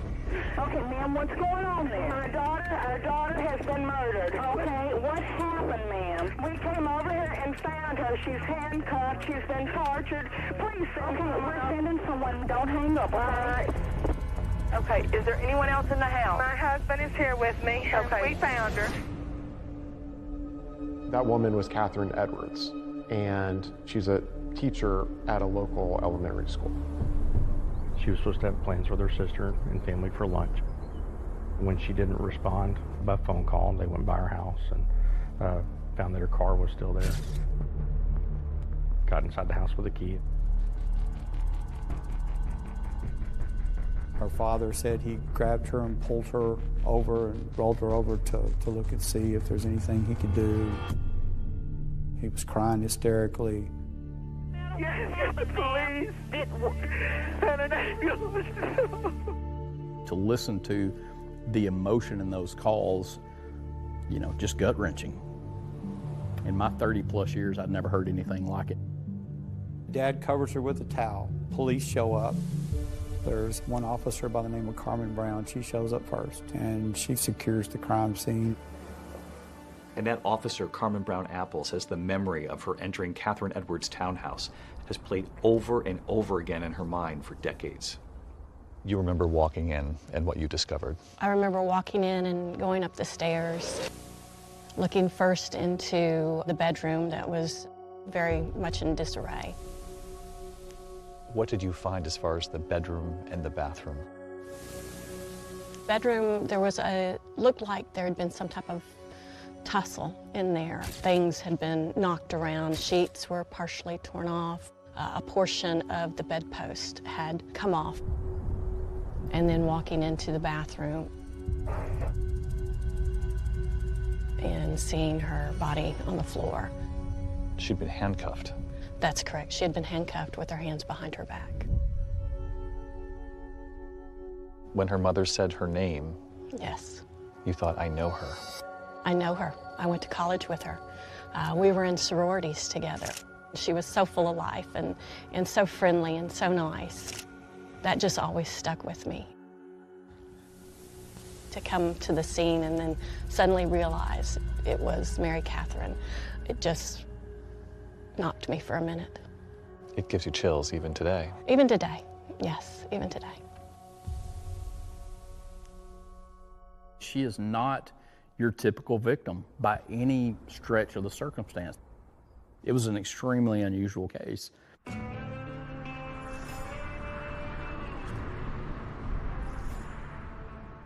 Catherine and her twin sister Allison grew up in Beaumont. They're part of a close-knit Presbyterian family. They both attended Forest Park High School and then Lamar University, which is in Beaumont. And they both became school teachers at the Beaumont Independent School District.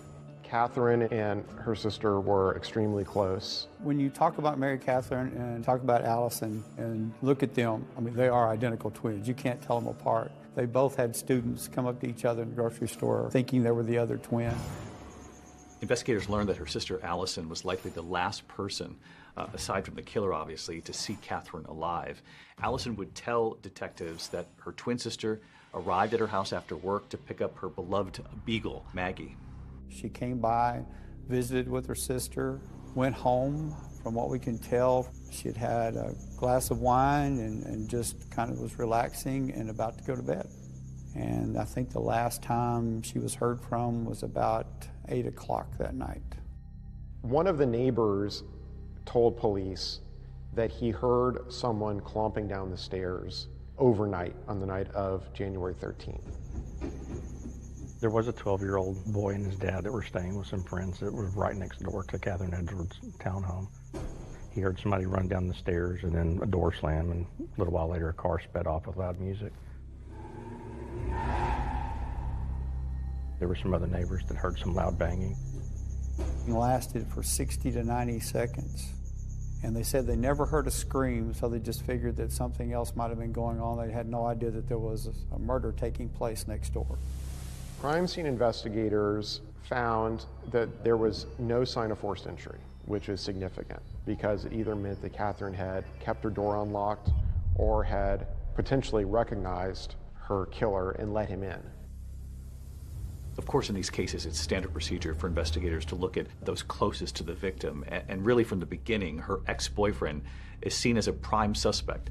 But critical evidence from the scene actually points in a different direction. The crime scene investigators at the time also collected a lot of evidence from the house, and one of those pieces of evidence being the bedspread.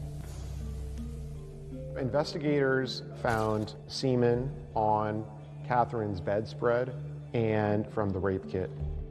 We've got some DNA here. Now we just got to match it. The DNA actually doesn't match her ex-boyfriend, and he's now cleared in the case. And there are no matches to the DNA in CODIS, which is the National Criminal Offender DNA database, either. Police were really stumped. They tried every avenue they could think of, but every avenue hit a dead end. One of their initial theories was that the killer had some sort of law enforcement background. The handcuffs were Smith & Wesson. That's a popular brand with law enforcement. They were trying everything they could think of. They really did. They went and tracked down sales of handcuffs in this area, receipts. All members of the Beaumont Police Department were tested. There were no matches. It kind of sent a panic through the community. You know, if this can happen to somebody in a really quiet part of town, could it happen to them, kind of thing. It went from a rumor to just spreading like wildfire throughout the community. Everybody wanted to know, was this a one-time deal? Was this a serial killer? The case would go cold for decades, and obviously it's just one of hundreds of thousands of unsolved murders in this country. But then in 2020, two investigators, Ranger Brandon Best and Beaumont Police Detective Aaron Llewellyn, decided to take a fresh look at the case. At the time, Best had just been connected with this new lab called Othram, and Detective Llewellyn knows that there's DNA that's actually available to test in this case. But when Brandon presented Othram to me right then and there, I'm like, let's make this happen. We believed that was going to be our only hope. The last hope for answers, the DNA evidence from the murder of that elementary school teacher, Catherine Edwards, is now headed to Othram for testing. Bloody fingerprint left on a phone and a footprint. And in the case of that Michigan mom, Kathy Swartz, what new lead is about to be uncovered right behind this glass? You'll see right here tonight how both cases are about to crack wide open, sending investigators across this country to find the killers they've been searching for decades. The person that did it was in the 10,000 pages of police reports. You have all these puzzle pieces, but if they don't all fit together, you don't see the picture. I want you to think about the next words that come out of your mouth. I want you to think very hard about that. We felt like we had a home run right then and there. And they said he was like a godly man down there.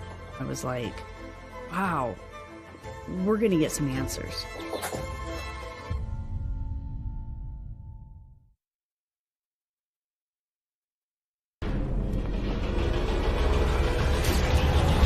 Tonight, two horrible murders. I just felt awful.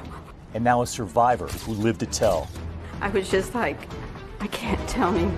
I'll never tell anybody what happened. What did your daughter do? She's been murdered! It gives you chills even today. Even today. That someone had written on her body, on the inside of her thigh, and said, I was here. But only one way to solve them after years of going cold. I honestly felt the genetic genealogy was our only chance. But all these years later, they said, well, look at this and see if there's something you can do with it. It's his fingerprint, it's his bare bloody footprint, and it's his DNA. It turned into a massacre. The floor goes out from under you. I'm like, no way, this cannot be happening. He said, your sister's dead, your sister's dead. There's two people that know that story. You're one of them, and she's the other. And she can't talk. Without the DNA, the story doesn't matter. That the two of them were able to go back and look at that evidence. Yes. From when you were a 9-month-old baby. Yes. In the crib, just a few feet from your mother. And there was a moment like, oh, this is our guy. For some families, you are the last hope.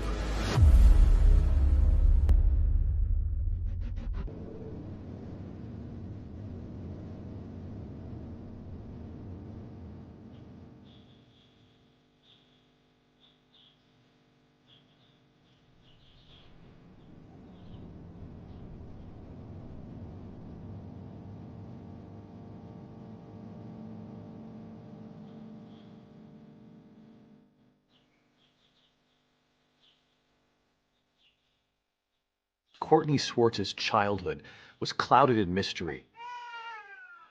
She was the sole survivor. She was just a baby at the time during a vicious attack that left her 19-year-old mother, Kathy Swartz, strangled and stabbed to death right near her. Among the clues left behind at the scene, a single bloody fingerprint on Kathy's pink phone. It contained DNA of the possible killer. But of course, the question for decades, who was the killer? For years, you were haunted by that question. Yeah, growing up, most kids, they look at people and they don't have to think, is that the man that killed your mom? And everybody that I met, that's the first thing that would pop into my mind.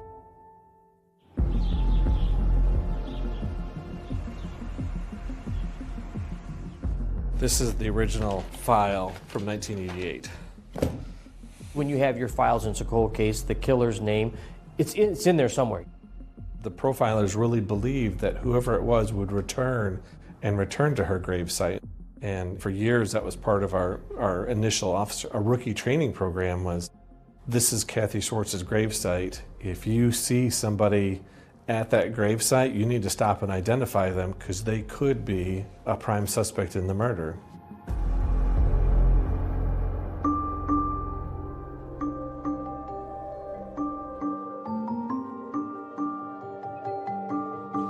More than 1,000 miles from Three Rivers, Michigan, we're right here on the Neches River in Beaumont, Texas, where another family, heartbroken for decades, the community wondering, do they too have a killer in their midst? After the brutal murder of a young elementary school teacher, Catherine Edwards. She was just 31. And detectives here wondering, would they ever have the tools to solve this case? You know that every day that you don't solve that crime is a day that you're not going to be able to bring that perpetrator to justice. This certainly is a scene that has always stayed with me. And you retired, and when you left the force, at that point it had not been solved. That's correct. Every now and then someone would dust off the case file and start looking at it with fresh eyes, and I always thought maybe this time something will spark and we'll catch whoever did this.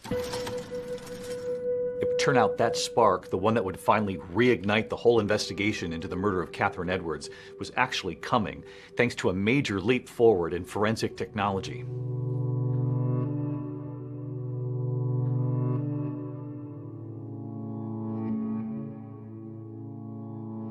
In 2020, a courier drops off a package at Othram's office. And inside are a sample of the bedspread from Catherine Edwards' apartment, a vial of DNA taken from the posthumous rape kit. Othram technicians take a look and they build a genetic profile of their suspect. Investigators now have a human profile that can actually be searched in public databases to try to find possible family members across this country. And to do that, you need a genealogist to connect the dots. And Beaumont detective Aaron Llewellyn didn't have to look far for help. Aaron Llewellyn knew one who would work the case for free, and that was his wife, Tina. I remember sitting at the table one night and getting really frustrated trying to map all this out. And she's like, let me help. Actually, just move over. I got this. No, Tina doesn't ask. Tina Llewellyn was a detective in the Beaumont Auto Crimes Division. and she had an amateur interest in genealogy. I can remember dozing off one night, and I wake up, and she's got lines going here and lines going there. So now, along with the Middlemans from the Othram Forensic Laboratory, you've got two husband-wife teams actually working the case of this elementary school teacher, Catherine Edwards. And soon another critical partner joins the hunt. When Tina Llewellyn is looking through the matches to their suspect, these are distant relatives of the suspected killer, she notices that a lot of them are clustered in Cajun country in Louisiana. And the same contact name keeps popping up. This woman named Shara LaPointe. I was sitting at my desk one day and I got a phone call. He said, I'm Detective Aaron Llewellyn from the Beaumont Police Department. Your email is attached to one of the matches that we have to the person of interest. Shara LaPointe just happens to be a professional genealogist with experience working in criminal cases. She also has Cajun ancestry. Cajuns, back to the late 1700s, we were a small population who came to South Louisiana. And so they married their neighbors, who was usually their relatives also. Cajun ancestry is notoriously complicated and complex to perform genealogical work on. I knew it was going to be a challenge from the start. We spent hours and hours and hours on the phone talking to each other. Probably no less than 5 times a day. A friendship quickly forms as the two women spend the next 3 months building a family tree around the suspect's DNA, using every record they can find, a combination of internet research and good old-fashioned library archives. A lot of newspaper articles. A lot of newspaper Obituaries. articles. Census records. I remember I got to a couple in Beaumont, and there are yearbook records of 2 sons that couple had. And the first one we came across, he was the right age. He went to the same high school with our victim. Aaron goes and does research and finds out that he had a criminal history from here, and it was a prior sexual assault that had occurred in 1981. And there was a moment I'm like, oh, this is our guy. And the details of that assault set off alarm bells for detectives. There were a lot of similarities in that case that mimicked Catherine Edwards' case. The victim's hands were bound behind her back. She was sexually assaulted. We felt like we had a home run right then and there. Suddenly they realized that this suspect had a second victim. The difference this time, the victim survived and lived to tell. He started telling me that he was training to become a policeman and stuff. He was like, I'll just take you home. I don't know why, but I believed him.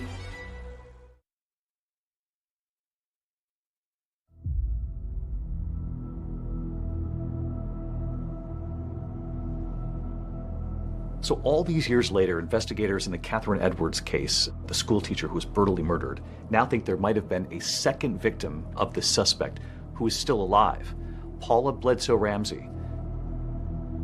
I was 19. There was a new country western bar that opened up. I really didn't want to go that night, but I'd promised the other girls that I would go. I decided I wanted to leave. I was done. I wanted to get home. The parking lot was mud, and my car was stuck in the mud.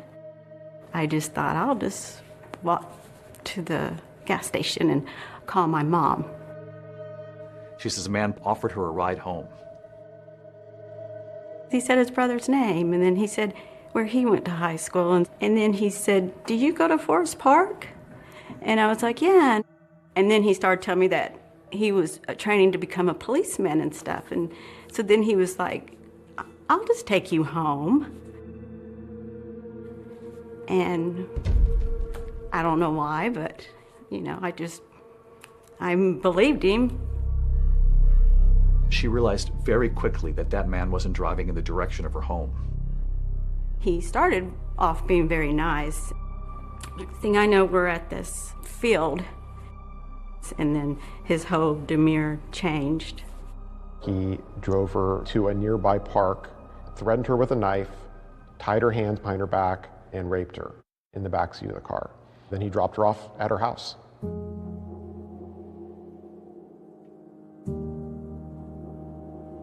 I just felt awful. and shameful. And I was just like, I can't tell I'll never tell anybody what happened.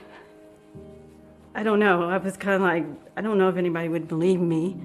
You know, is it my fault? Was it my fault?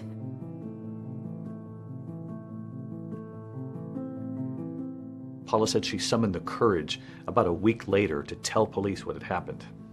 They would soon tell her that they identified the man who attacked her, and it turns out he wasn't a police trainee. He was a 21-year-old salesman in Beaumont. He said, yeah, I did it. I just got carried away. She said that the prosecutor talked to her, said, you know, this is his first offense. We want to plead him to an aggravated assault. She didn't understand what that meant other than he was pleading to a felony and for assaulting her. And so she agreed to the plea bargain agreement. I think today they take it more serious than they did back then. I wanted him to be punished. I think I was just pushing everything down and just trying to focus on with life.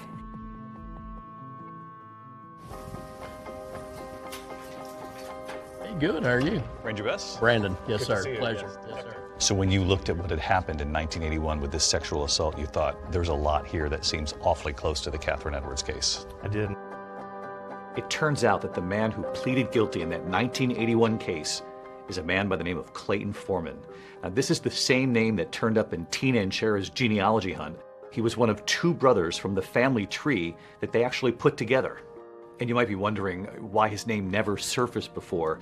You have to remember that this case was back in 1981, and DNA collection wasn't even a thing by law enforcement. It was still a decade away. This is how he eluded detectives at the time. He essentially got away scot-free.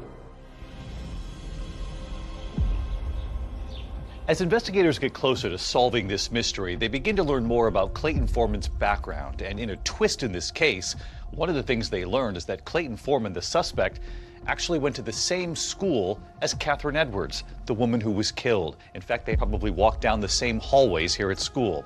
And there was something else. Catherine Edwards was actually friends with the suspect's first wife. In fact, Catherine Edwards was a bridesmaid at their wedding. Investigators figure out that Clayton Foreman is working in a suburb of Columbus, Ohio, and he's working as a rideshare driver. We've got a suspect. Now we've got to make sure that's the right guy. So they go, they pull the trash can, they get some plastic silverware from takeout and some other things from the trash can. So you tell the FBI what you found, and they gather some trash at the suspect's home in Ohio. Correct. They shipped that down here to me, and then once I went through it, I coordinated with our lab here in Texas to see what items would be best to test, and they compared it to the evidence that we had. And we got the call. This is our guy. This is a match. Of course, we're chomping at the bit to get there to Ohio.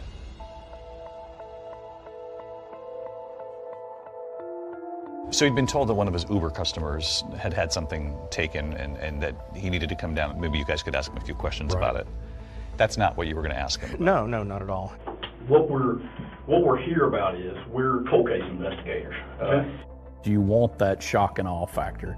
You want him to walk in the room, you want him to see a guy with a cowboy hat on, and he knows that this is not someone from Ohio. We're asking you to visit with us about a crime that we're investigating, okay?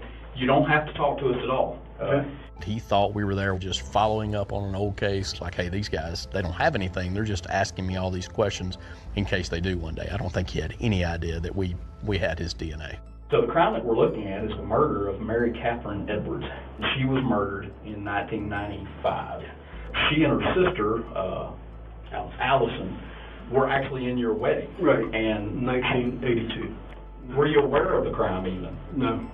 You didn't know that Catherine Edwards was murdered? No, sir. Did not. Wedding night only would have been the only time you've seen her? Probably so. Okay. Never, obviously, had sex with her? No. Never? Never. Did you ever go in her house at all? Any house that she ever lived in? No. Clay, I'm going to level with you. Okay? Right here and now, and I want you to hear me real close. All right, sir. What I'm going to tell you right now is your DNA was on Catherine's bed and was inside Catherine. Okay. I mean, I don't know how I got there, but per se it was there. There's only one way for it to get there. Okay. And that's by you putting it there. Okay. There's two people that know that story. You're one of them, and she's the other. And she can't talk. What I ask you is, now, to be honest with us completely, and tell us, how did that happen? I'm not going to say anything. So if I need an attorney now, You probably need one, or you do need one. I'll need an attorney. After he makes it outside, that's when we execute the arrest warrant and arrested him. You showed up with the handcuffs that he used on Catherine Edwards. We did, and got to put him on him after we got through interviewing him. Did he know that those were the handcuffs he used? He was told. New developments tonight on the murder of a beloved Beaumont teacher. So finally, 36 years after Catherine Edwards' murder and arrest, the team can now return to Texas to prepare for trial. And in South Carolina, another team of investigators, they're now chasing a promising lead in their case because of this new technology. The murder of Michigan mom Kathy Swartz, whose daughter has gone so many years without answers. At what point did hope return for you? I got a phone call from Sam Smallcombe, and he said, we may have the guy that killed your mom. Gentlemen, how can we help you?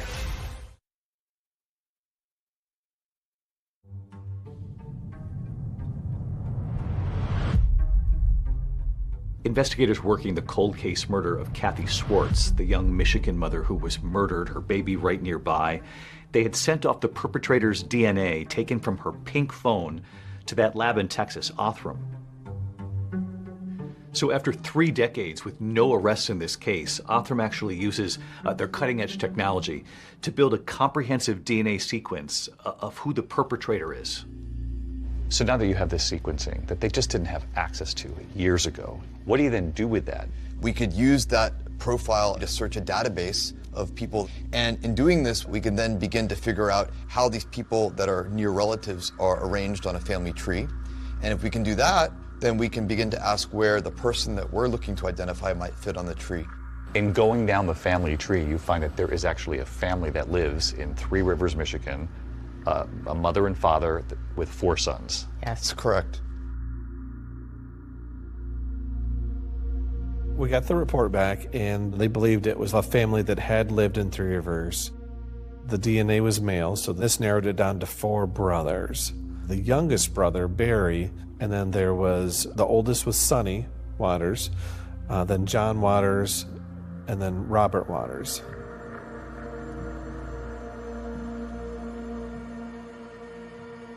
We were very excited because now we have leads to run off from. We were very quickly be able to eliminate Barry because his DNA that was in CODIS.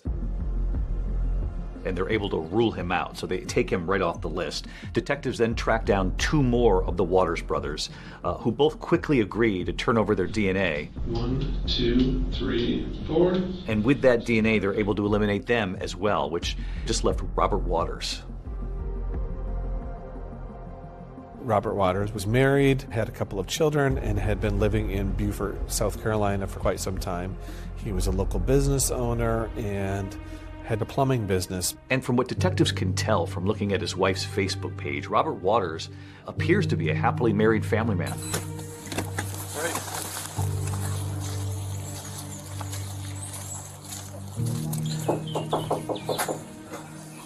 Hey, how you doing? Good morning. Hey, Robert. Good morning. How you doing? Good. How are you? How can we help you? I'm Sam Smallcombe from Three Rivers PD. This is Todd Peters from Michigan State Police. Nice to meet you. Nice to meet you, too. Can we talk for just a couple of minutes? Sure. Not inconvenience All right. too much.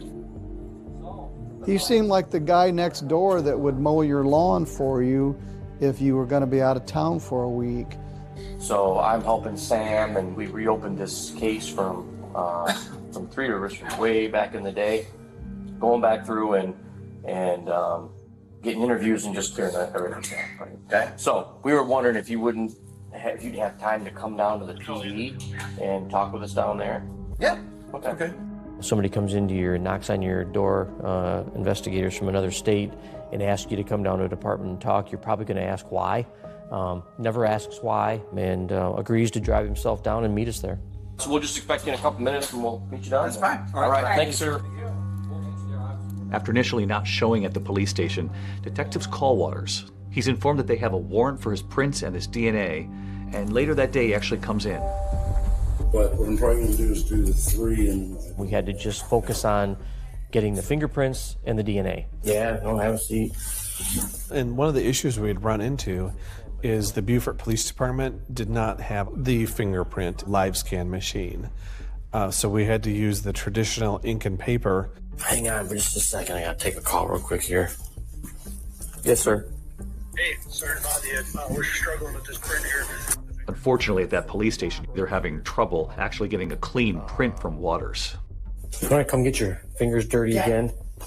We're going to try to do it on just card stock. Okay. So we rolled them a second time, sent those back. Never gets upset about it, never gets worked up about the time. We're going to go flat down.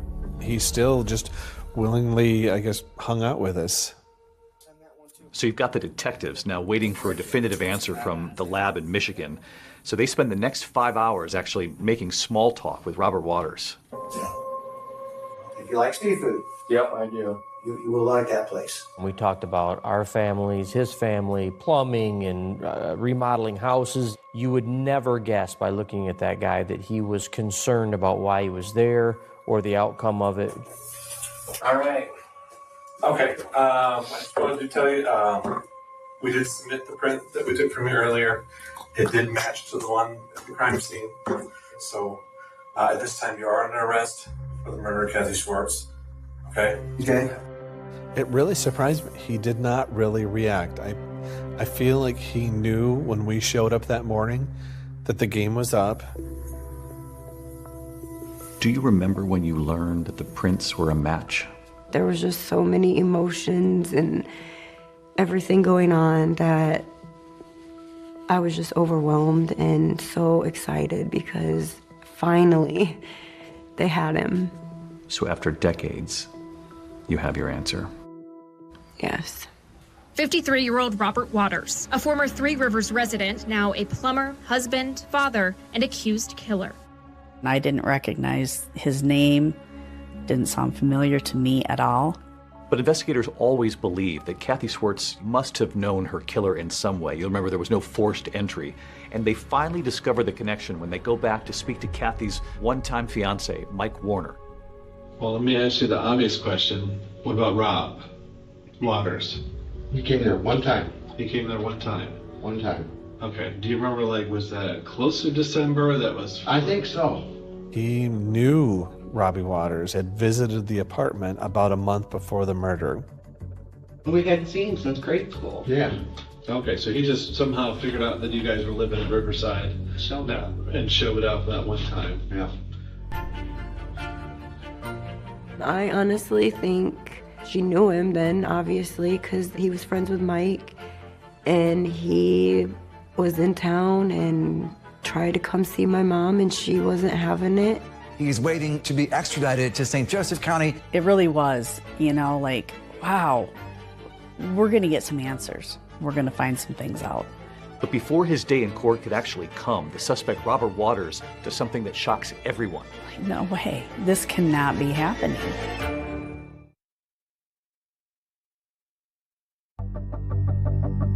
A major breakthrough in a cold case murder out of Three Rivers. Investigators say they have finally arrested a suspect. His name is 53-year-old Robert Waters.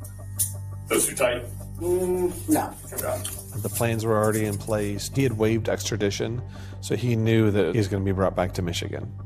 They go down to South Carolina, and they discover that this man had been living a full life. Yeah. Married, children, a job.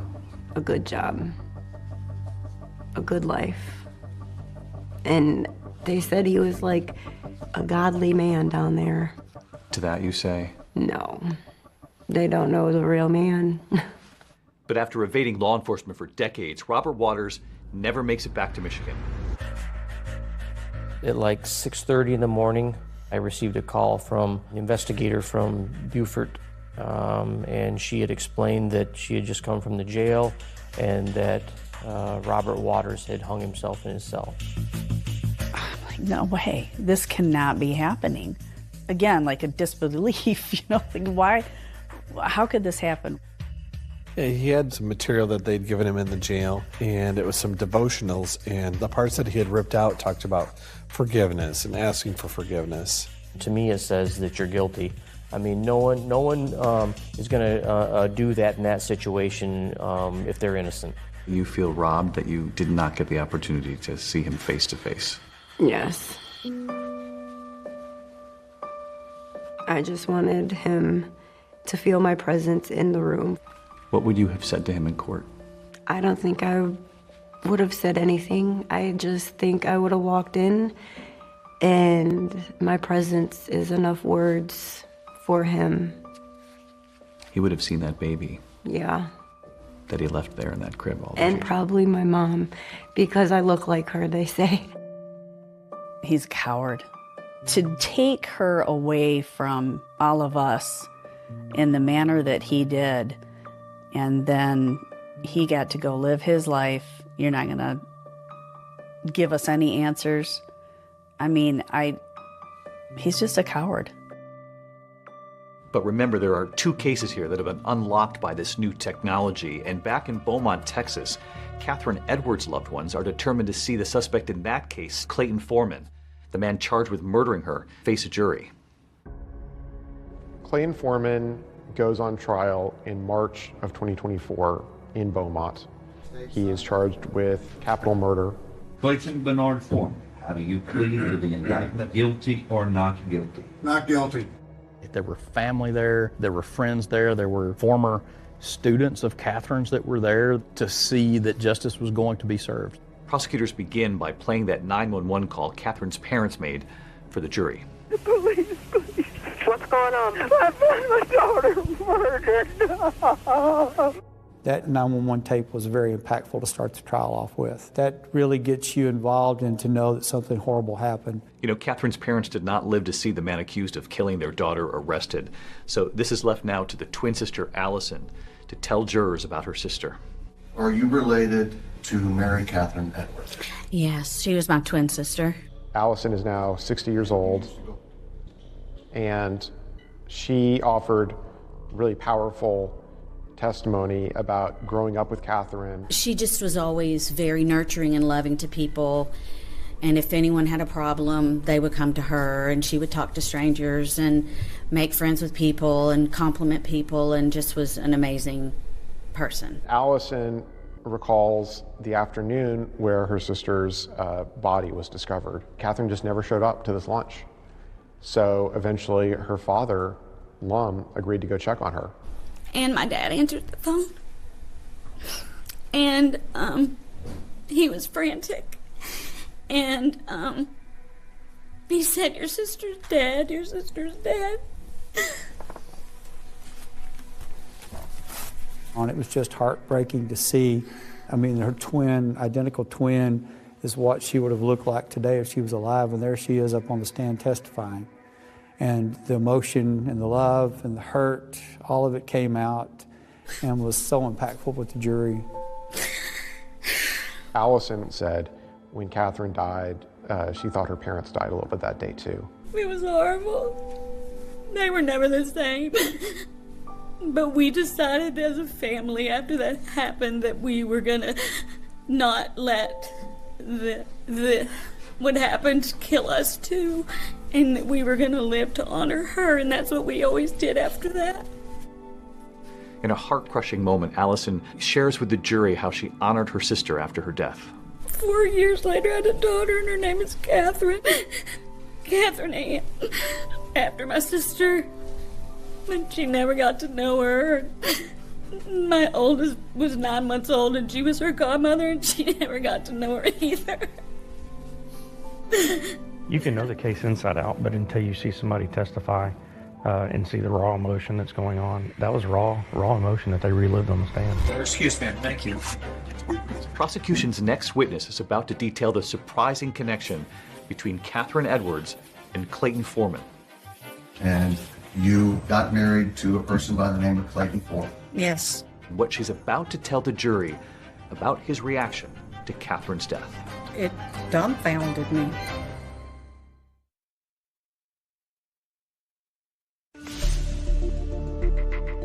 The Jurors in the trial of Clayton Foreman, the man accused of killing that school teacher, Catherine Edwards, are now hearing about this investigation that took nearly 30 years, and all of it now culminating with this cutting-edge DNA testing done by that Texas lab, Othram. Please have a seat. I was very eager to get to the courtroom. I work at Othram. We'll do the testing, and it will result in the building of a DNA profile to generate new leads in the investigation. There's one thing to solve a case, and there's another to be able to defend how that work was done, allow it to be interrogated openly and critiqued. We want to see at least 50% of the markers, and you can see that in actuality we have, it looks like 87%. So that's far in excess of what is necessary to produce a workable profile. Without the DNA, the story doesn't matter. That's that one puzzle piece that puts it all together. So prosecutors want the jurors now to hear from the woman who can actually detail the connection between that school teacher, Catherine Edwards, and Clayton Foreman. She was married to him. My name's Diana Coate. And remember, Catherine Edwards and her twin sister were actually bridesmaids at the wedding. Were they friends of yours in high school? Yes. She also testified that while she was married to Foreman, she actually discovered something unnerving in his car. You had found a briefcase in the trunk of the defendant's car, is that correct? That's correct. All right. What was inside the briefcase? There was a gun, a set of handcuffs, and some horrible pornographic material. Okay. Regarding the gun, was there any reason for him to have a gun that you knew of at the time? No reason. I mean... Is there any reason that you knew of that he would have a pair of handcuffs in the back of his trunk? No. Did you ever talk to him about that? No. I didn't know what he would say. I didn't know what he would do. And later, when questioned by the defense, Diana said she never saw the briefcase again. She also recalled an odd conversation that she'd actually had with her ex-husband about Catherine and her twin sister. He had told me that in high school, he would see them in the hall, and he always thought they were so cute because they were twins, and he felt as though he wanted to make sure he protected them. After 11 years of marriage, Diana and Foreman divorced, but they continue to stay in touch. And she tells jurors how 2 years later, in 1995, she actually called her ex-husband after finding out that Catherine had been murdered. Was that very upsetting to you? Yes. When you told him, how did he react? He didn't. It was very shocking to me. It had like no feeling whatsoever, and just basically was like, oh, really? And it dumbfounded me. Excuse me, thank you. And there was one more witness jurors would hear from, Paula Ramsey, Foreman's victim from 1981. It had been decades since Paula had even heard the name of the man who assaulted her. It was a Friday, and I was at work. My phone rang, and it said Beaumont Police. This emotion came over me, and I was like, what? Is someone messing with me? And on the other end of the line was Detective Llewellyn. He said he's a suspect in a murder. And that's when he started telling me about the DNA. And he said, it is a cold case murder. And I was like, you don't even have to ask. I will go. I will testify. When we hung up, I just broke down. I mean, you just go back to being that girl again, where that fear and all of it just kind of consumes you again. And so suddenly, all these years later, in a courtroom full of strangers, Paula is telling her story about how she was assaulted by Foreman. Did he do something with your hands? He tied them in the back, behind. He took your hands, put them behind you, and secured them with an object. Do you believe that object may have been a belt? Yes. Did he threaten to cut your throat if you didn't do what he wanted? Yes. I just kind of blocked out everything else and just focused on the questions. Did he say something that you found odd concerning what he had just done to you? Yes. What was that? When I was getting out of the car, he said, "Stop crying. I'm sorry. I hope I didn't hurt you." You have to say these things out loud, and then knowing that he's He's sitting right over there. And just being in the same room, and that was hard. She relived it on that stand, and it was amazing to watch her, how brave she was to do that. You came here today to tell the story what happened to you 42, 43 years ago, right? Yes. Who did you do that for? For Catherine. I wanted to see justice done for her. And in the end, Clayton Foreman's defense, they wouldn't call any witnesses, but they did deliver a closing statement. You, ordinary citizens, get to decide whether or not, on the day in question, January 14th of 1995, Clayton committed the offense of capital murder. You may not like it, what he did back in 81. That doesn't make it a murder. That doesn't make him that he went out and killed somebody. The case was very one-sided, and the prosecution had all the witnesses, had all the evidence. There was very little the defense could do. The verdict is in. 29 years of waiting came down to 7 days of testimony and ultimately 52 minutes of deliberation. I'll tell you that anytime I've had a jury trial, I'm scared to death when they're walking back in that room. That is the most tense moment ever for me. We, the jury, find the defendant guilty of the offense of capital murder. It took police nearly 30 years to bring Clayton Foreman to trial for the murder of Catherine Edwards. It took the jury less than an hour to convict him. It was very fast. He was sentenced to life in prison. It was just really, I was thankful that I did it. Thankful that it did help. It did help putting him away. It was an extraordinary thing to have closure in that courtroom for that young school teacher. And that other case, the mother who was brutally murdered, her baby, just a few feet away. Now, she's about to meet the couple who unlocked this case.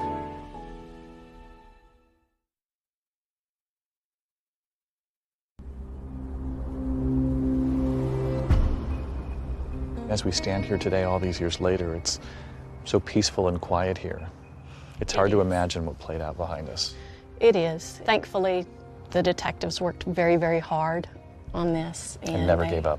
Never gave up, and they solved it. Detective Llewellyn called me, and he said, "Hey, Carmen, you remember how you said you always wanted that case solved before you retired? Well, I know you've retired, but I think we got him," and he did. I can see the satisfaction on your face. Justice after all these years. After all these years, absolutely. Justice, finally, for that elementary school teacher, Catherine Edwards. And in the second case, justice as well for Kathy Swartz's daughter, Courtney. Hi, Courtney. Hello. Hi. So these are the two who helped solve the case. Hello. This is Kristen.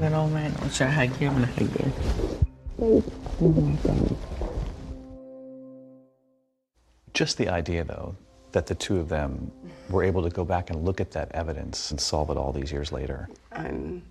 I can't even, I don't even have no words. You don't need words. I'm glad you have answers. Thank you.